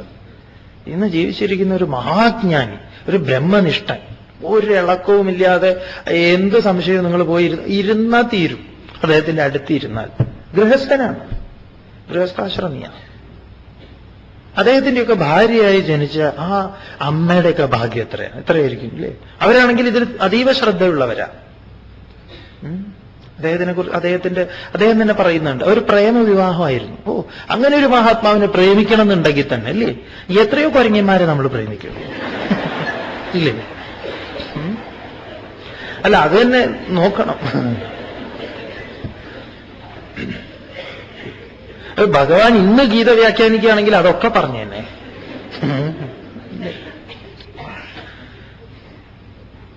ശ്രീമതാം ഗേഹേ യോഗിനാം കുലേ എന്നൊക്കെ പറയുമ്പോൾ നിങ്ങൾ നമ്മളോട് ചോദിക്കുമല്ലോ, വല്ലപ്പോഴും എന്താ പറയുക, ബലികർമ്മം ചെയ്യാൻ വേണ്ടിയിട്ട് അവിടെ എവിടെയൊക്കെ പോകുന്ന സമയത്ത് ചോദിക്കും, ഏതാണ് കുലം, ഏതാണ് ഗോത്രം, ആരാണ് ഗോത്രത്തിന്റെ നേതാവ്, അങ്കിരസാണോ അതോ വിശ്വാമിത്രനാണോ അതോ അതാണോ ഇതാണോ എന്നൊക്കെ പറയുമ്പോൾ നമ്മൾ അങ്ങനെയൊക്കെ ഉണ്ടോ? അത് ശരി, ഗോത്രമുണ്ട്, കുലമുണ്ട്, അവിടെ ഒരു ഋഷിയുണ്ട്, ആരാണ് ഋഷി എന്നൊക്കെ ചോദിക്കുമ്പോൾ അപ്പൊ ഏത് കുലത്തിൽ നമ്മൾ പെട്ടു? അപ്പൊ അവരായിട്ടൊരു നേരിട്ടൊരു സമ്പർക്കം കൂടെ ഉണ്ടെങ്കിലോ, യോഗിനാം ധീമതാം കുലേ ഏവ ഭവതി. അതുകൊണ്ട് അങ്ങനെയുള്ള കുലത്തിലൊക്കെ പോയിട്ട് നമ്മൾ എന്ത് ചെയ്യും? ജനിക്കും. ശ്രീമതാം ഗേഹേ യോഗിനാം കുലേ എന്നൊക്കെ പറയുമ്പോൾ നിങ്ങൾ നമ്മളോട് ചോദിക്കുമല്ലോ, വല്ലപ്പോഴും എന്താ പറയുക, ബലികർമ്മം ചെയ്യാൻ വേണ്ടിയിട്ട് അവിടെ എവിടെയൊക്കെ പോകുന്ന സമയത്ത് ചോദിക്കും, ഏതാണ് കുലം, ഏതാണ് ഗോത്രം, ആരാണ് ഗോത്രത്തിന്റെ നേതാവ്, അങ്കിരസാണോ അതോ വിശ്വാമിത്രനാണോ അതോ അതാണോ ഇതാണോ എന്നൊക്കെ പറയുമ്പോൾ നമ്മൾ അങ്ങനെയൊക്കെ ഉണ്ടോ? അത് ശരി, ഗോത്രമുണ്ട്, കുലമുണ്ട്, അവിടെ ഒരു ഋഷിയുണ്ട്, ആരാണ് ഋഷി എന്നൊക്കെ ചോദിക്കുമ്പോൾ അപ്പൊ ഏത് കുലത്തിൽ നമ്മൾ പെട്ടു?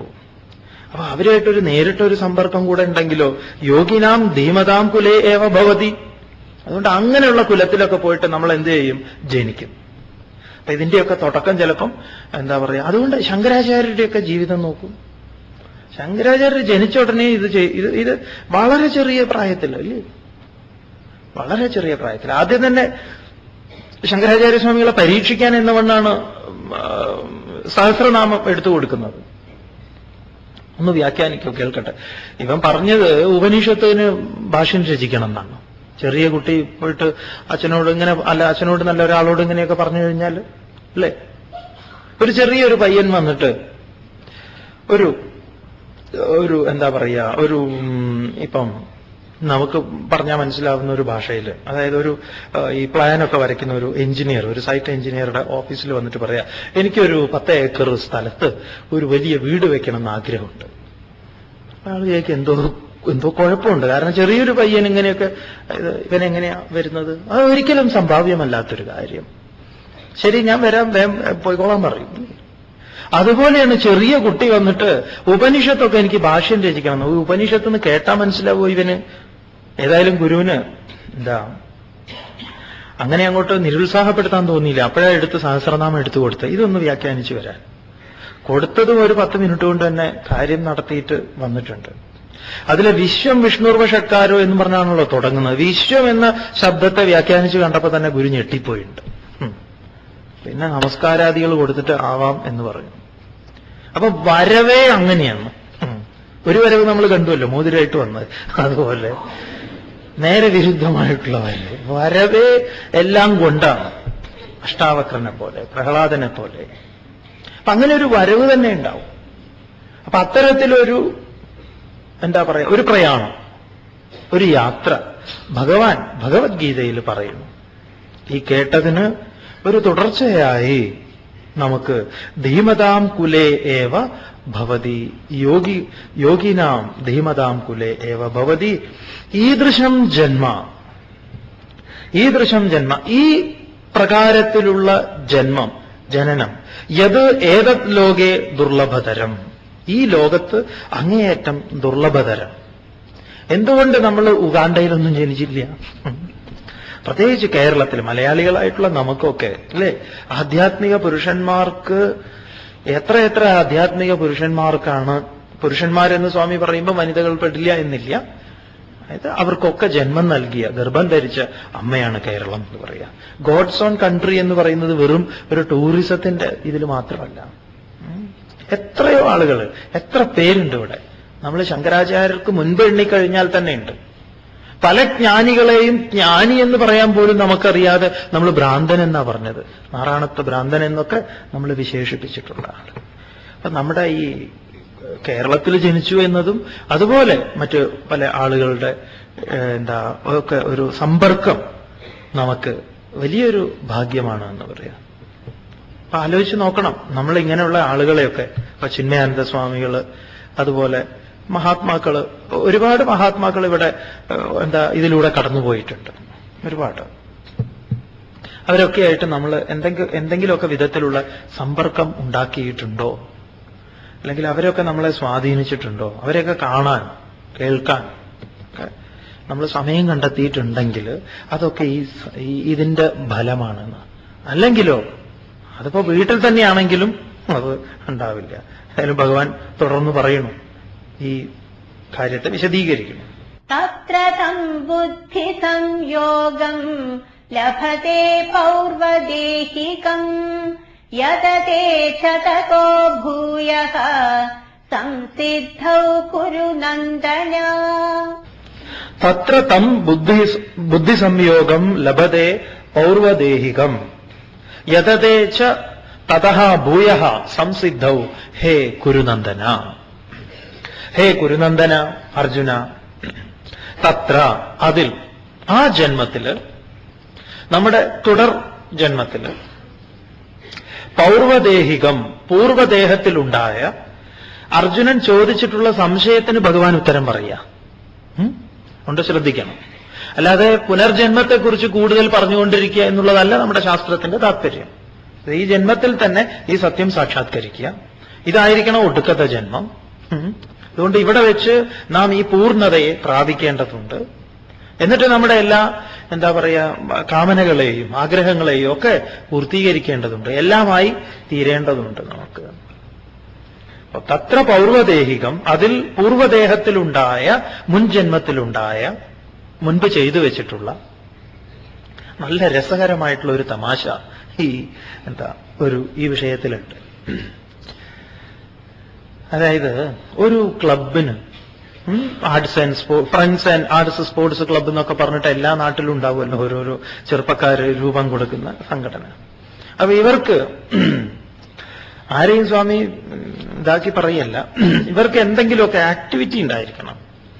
അപ്പൊ അവർ ചില സമയത്ത് അവരങ്ങോട്ട് സടകുടഞ്ഞ് എഴുന്നേൽക്കും. അപ്പൊ ഒരു ക്ലബ്ബ് എഴുന്നേറ്റു ഗാന്ധി ജയന്തി പ്രമാണിച്ചിട്ട്.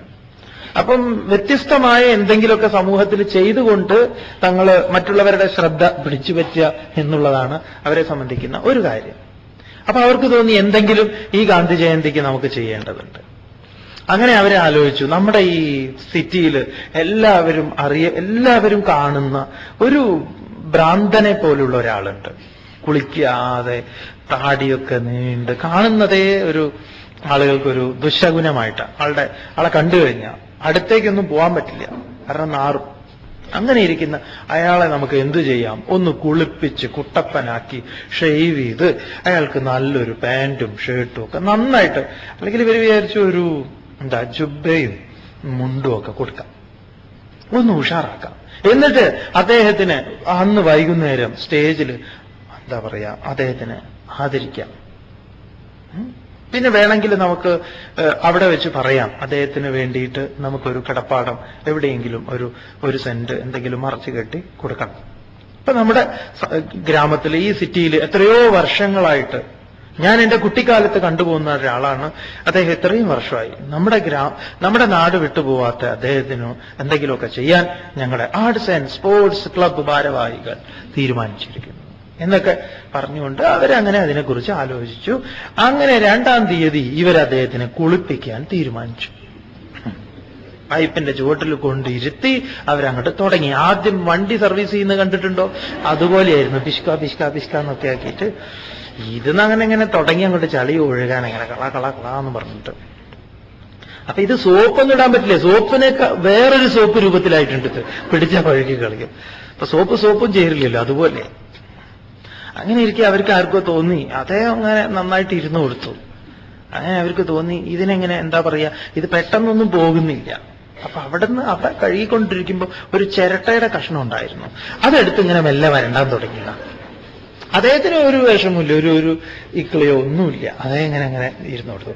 അപ്പൊ ഇങ്ങനെ ശരിക്കിങ്ങനെ വരുന്നുണ്ട്. കുറച്ച് കഴിഞ്ഞപ്പോഴാണ് വെള്ള നിറത്തിൽ എന്തോ ഇങ്ങനെ പൊടിയാൻ തുടങ്ങി. അപ്പൊ അവർക്ക് പേടിയായി, എന്റെ ഈശ്വര, ഇത് പോയത് തോലാണോ അങ്ങനെ എന്തോ ആണോ. അപ്പൊ ഇതിങ്ങനെ അടർന്നടർന്നു വരുന്നു. അപ്പൊ അദ്ദേഹത്തിനോട് ചോദിച്ചു, ഇത് എന്താ ഇത്? അപ്പൊ അദ്ദേഹം പറഞ്ഞത് 10ാമത്തെ വയസ്സിൽ പിറന്നാളിന് അമ്മ ഇടിച്ചെന്ന ബനിയനാണ്. അത് ഓർമ്മയുണ്ട്, അത് അഴിച്ചിട്ടില്ല.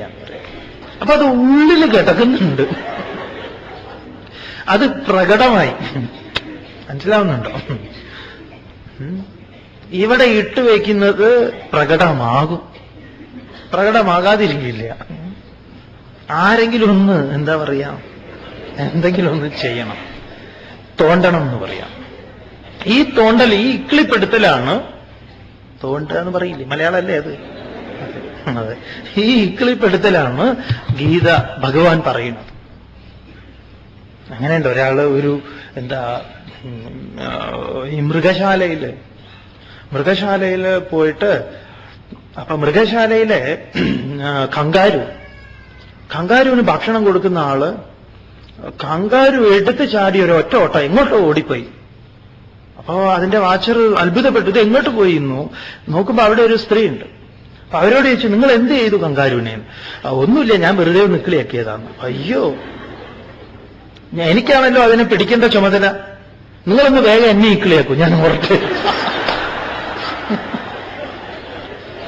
വേറെ നിർത്തിയൊന്നുമില്ല എന്ന് പറയാം, എന്റെ ജോലി പോകുന്ന പ്രശ്നമാണ്. ശരി, ഒന്ന് ചൊല്ലു. 43-ാം. തത്ര തം ബുദ്ധി സംയോഗം ലഭത്തെ പൗർവദേഹികം യതതേ ചതകോ ഭൂയഃ സംസിദ്ധൗ കുരു നന്ദന. തത്ര തം ബുദ്ധി സംയോഗം ലഭത്തെ പൗർവദേഹികം യതതേ ച തതഃ ഭൂയഃ സംസിദ്ധൗ ഹേ കുരുനന്ദന. അല്ലയോ അർജുന, കുരുശ്രേഷ്ഠ, തത്ര പൗർവദേഹികം, അതിൽ ആ ജന്മത്തിൽ, പൗർവദേഹികം മുൻ പൂർവദേഹത്തിൽ ഉണ്ടായിരുന്നിട്ടുള്ള, മുൻ ജന്മത്തിൽ എന്തൊക്കെയാണോ നേടിയിട്ടുള്ളത് അതിനനുസരിച്ച് തം ബുദ്ധി സംയോഗം, ആ അറിവിനോടുള്ള ചേർച്ച ഹേതുവായി ലഭതേ, ലഭിക്കുന്നു. ഇത് ആധുനിക ശാസ്ത്രം, വൈദ്യശാസ്ത്രം വളരെ ശ്രദ്ധാപൂർവം ഈ വിഷയത്തിൽ ഗവേഷണങ്ങൾ നടക്കുന്നുണ്ട്. ഒന്ന്, ചെറുപ്പത്തിൽ തന്നെ കുട്ടികൾ വളരെ ചെറുപ്പത്തിൽ സംഗീതത്തിന്റെ എന്താ പറയാ എത്രയോ വർഷങ്ങളെടുത്ത് പഠിക്കുന്ന രാഗവും താളവും മറ്റു കാര്യങ്ങളുമൊക്കെ ചെറിയ കുട്ടികൾ അങ്ങനെ പറയുന്നു. രാഗബോധവും താളബോധവും ഒക്കെ. ഇത് എത്ര മെനക്കെട്ട് പഠിപ്പിച്ചിട്ടും എന്താ പറയാ പാട്ട് ടീച്ചർ മതിയാക്കി പോകുന്ന കേസ് അത് വേറെ. ചെറുപ്പത്തിൽ തന്നെ. നിങ്ങളിവിടെ ക്ലിന്റ് എന്ന് പറഞ്ഞ ഒരു കുട്ടിയെ കുറിച്ച് കേട്ടിട്ടില്ലേ? ഇല്ലേ? ചിത്രങ്ങൾ വരയ്ക്കുന്ന കുട്ടി. വരയ്ക്കുന്ന ചിത്രങ്ങൾ മുഴുവൻ പഴയ പൗരാണികമായിട്ടുള്ള ഹൈന്ദവ ഒരു ബിംബങ്ങളെയാണ്. ആ കുട്ടിയുടെ സംസ്കാരം നോക്കിക്കഴിഞ്ഞാൽ, ചുറ്റുപാട് നോക്കിക്കഴിഞ്ഞാൽ ഒരു ക്രിസ്തീയ സംസ്കാരത്തിൽ ജനിച്ചിട്ടുള്ള കുട്ടിയാണ്. അങ്ങനെ വീട്ടിൽ നിന്ന് ഇത്തരത്തിലുള്ള പ്രേരണ ഉണ്ടായിട്ടാണോ എന്ന് ചോദിച്ചാൽ അല്ല. പക്ഷെ കുട്ടി ഇത്തരത്തിലുള്ള ചിത്രങ്ങൾ ഇങ്ങനെ നിരന്തരം വരച്ചുകൊണ്ടിരിക്കുന്നു. അംഗവൈകല്യങ്ങളുള്ള കുട്ടികൾ പോലും ഇങ്ങനെ വരയ്ക്കുന്നുണ്ട്, ചിത്രങ്ങൾ വരയ്ക്കുന്നുണ്ട്. ഇതുപോലെ സ്വാമി ഒരിക്കലും ഒരു ന്യൂസ് കേട്ടു. 6 വയസ്സുകാരന് ആയ ഒരു പയ്യൻ എന്താ പറയാ അവൻ വീട്ടിൽ നിന്ന് വണ്ടി എടുത്തിട്ട് തിരുപ്പതിക്ക് വന്നു. അത്ര തിരുപ്പതി വരെ ഒരു കുഴപ്പമില്ലാതെ എത്തി. ഒരു പകുതി വഴിയിൽ ഹൈവേയിൽ പോയ കേസായിരിക്കാം തിരുപ്പതിക്ക് പോകുന്ന. ചിലപ്പം എന്താ പറയാ അപാരമായിട്ടുള്ള പല പല കഴിവുകളും സിദ്ധികളും ഇതിനെക്കുറിച്ച് വൈദ്യശാസ്ത്രം നിരീക്ഷിച്ചുകൊണ്ടിരിക്കണം ഇപ്പോഴും. അങ്ങനെ നോക്കുകയാണെങ്കിൽ ഇവിടെ പറയുന്ന ഗീതയിൽ പറയുന്ന ഈ ആധ്യാത്മിക അറിവ് മാത്രമല്ല, ഏതറിവുമായിട്ട് ഏതറിവിലേക്കുള്ള പ്രയാണത്തിലാണോ ഇത് സംഭവിച്ചത്, ഒരു മൃതി സംഭവിച്ചത്, അതിനെ പൂർത്തീകരിക്കുന്നതിനായിട്ട് വീണ്ടും ഒരു യാത്രയുണ്ട് എന്ന് പറയാം. ഏത് വിഷയത്തിലും ഗീതാപ്രമാണം അനുസരിച്ച് ആ യാത്ര തുടർന്നുകൊണ്ടിരിക്കും. പൗർവദേഹികം തം ബുദ്ധി സംയോഗം. അപ്പൊ ഏതറിവിനെയാണ് താൻ സ്വീകരിച്ചിട്ടുള്ളത് എന്നാണ്. തത്ര അവിടെ തം ബുദ്ധി സംയോഗം ലഭതേ, ആ അറിവിന്റെ ചേർച്ച ഹേതുവായി എന്തുണ്ടാകുന്നു? ഭൂയഹാച്ച, പിന്നെയും വീണ്ടും ആ യോഗഭ്രഷ്ടൻ സംസിദ്ധൗ യതതേ. നോക്കൂ, ഇവിടെ പറഞ്ഞിരിക്കുന്നത് സംസിദ്ധൗ, ആ യോഗസിദ്ധിക്കായി, അതിന്റെ പൂർണ്ണതയ്ക്കായി, പൂർത്തീകരണത്തിനായി യതതേ, യത്നിക്കുന്നു. അവന് യത്നിക്കാതെ പറ്റില്ല എന്ന് പറയാം. അതുകൊണ്ട് അവൻ മുന്നോട്ട് തന്നെ പോയിക്കൊണ്ടിരിക്കുന്നു. അവന്റെ പ്രയാണം, അവൻ എന്തു വേണം? അവന്റെ ഒരു ചെറിയ ഭാഗം, ഇന്നലെ പറഞ്ഞുവല്ലോ, അവന്റെ ഒരു ചെറിയ ഭാഗം, ചെറുവിരൽ മാത്രമേ പുറത്തേക്ക് വന്നിട്ടുള്ളൂ. അവൻ എന്തു വേണം? ഇതിനെ മുഴുവൻ പൊട്ടിക്കേണ്ടതുണ്ട്, മുഴുവൻ പ്രകടമാക്കേണ്ടതുണ്ട്. അതുകൊണ്ട് അവന്റെ പ്രയാണം തുടരുന്നു. തുടർന്ന് പൂർവാഭ്യാസേന തേനൈവ ക്രിയതേ ഹ്യവശോപി സഹ ജിജ്ഞാസുരപി യോഗസ്യ ശബ്ദബ്രഹ്മാതി വർത്തതേ. പൂർവാഭ്യാസേന തേന ഏവ ഹ്രിയതേ ഹി അവശഃ അപി സഹ ജിജ്ഞാസുഃ അപി യോഗസ്യ ശബ്ദബ്രഹ്മ അതിവർത്തതേ.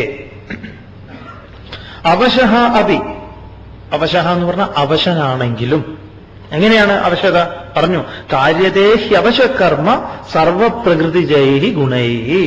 3-ാം അധ്യായത്തില് എല്ലാവരും അവശരായിട്ട് പ്രകൃതി ഗുണത്തിന് അനുസൃതമായിക്കൊണ്ട് കാര്യദേഹി കർമ്മം ചെയ്തുകൊണ്ടിരിക്കണു.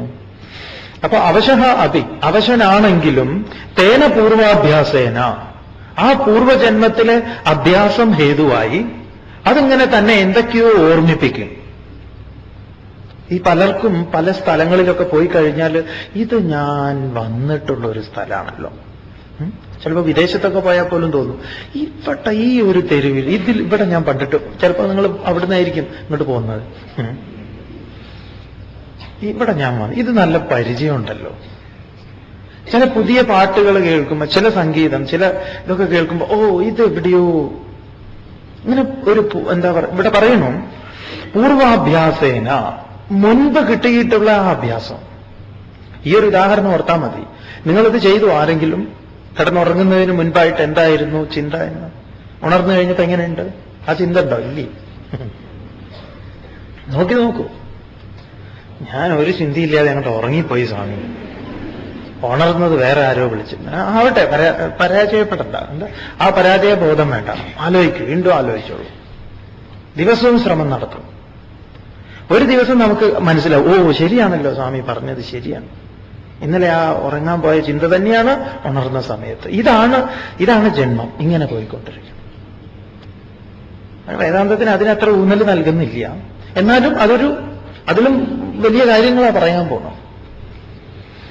അപ്പൊ നമ്മൾ ഈ പോക്കിന്റെ ഇടയിൽ നമ്മൾ വേണ്ടത്ര ഒന്നും ചെയ്തിട്ടില്ല എങ്കിലോ, ഇതൊന്നും അറിയുന്നില്ല എന്നുണ്ടെങ്കിലോ, വെറുതെ ജനിച്ചു എന്നേ ഉള്ളൂ, തുടങ്ങിയിട്ടില്ല, നമ്മൾ പരിപാടിയെ തുടങ്ങിയിട്ടില്ല എന്നാണ്. ജന്മം ഒരു അവസരം മാത്രമാണ്. ജന്മം എന്നുള്ളത് എന്താണ്? ഒരു അവസരമാണ്.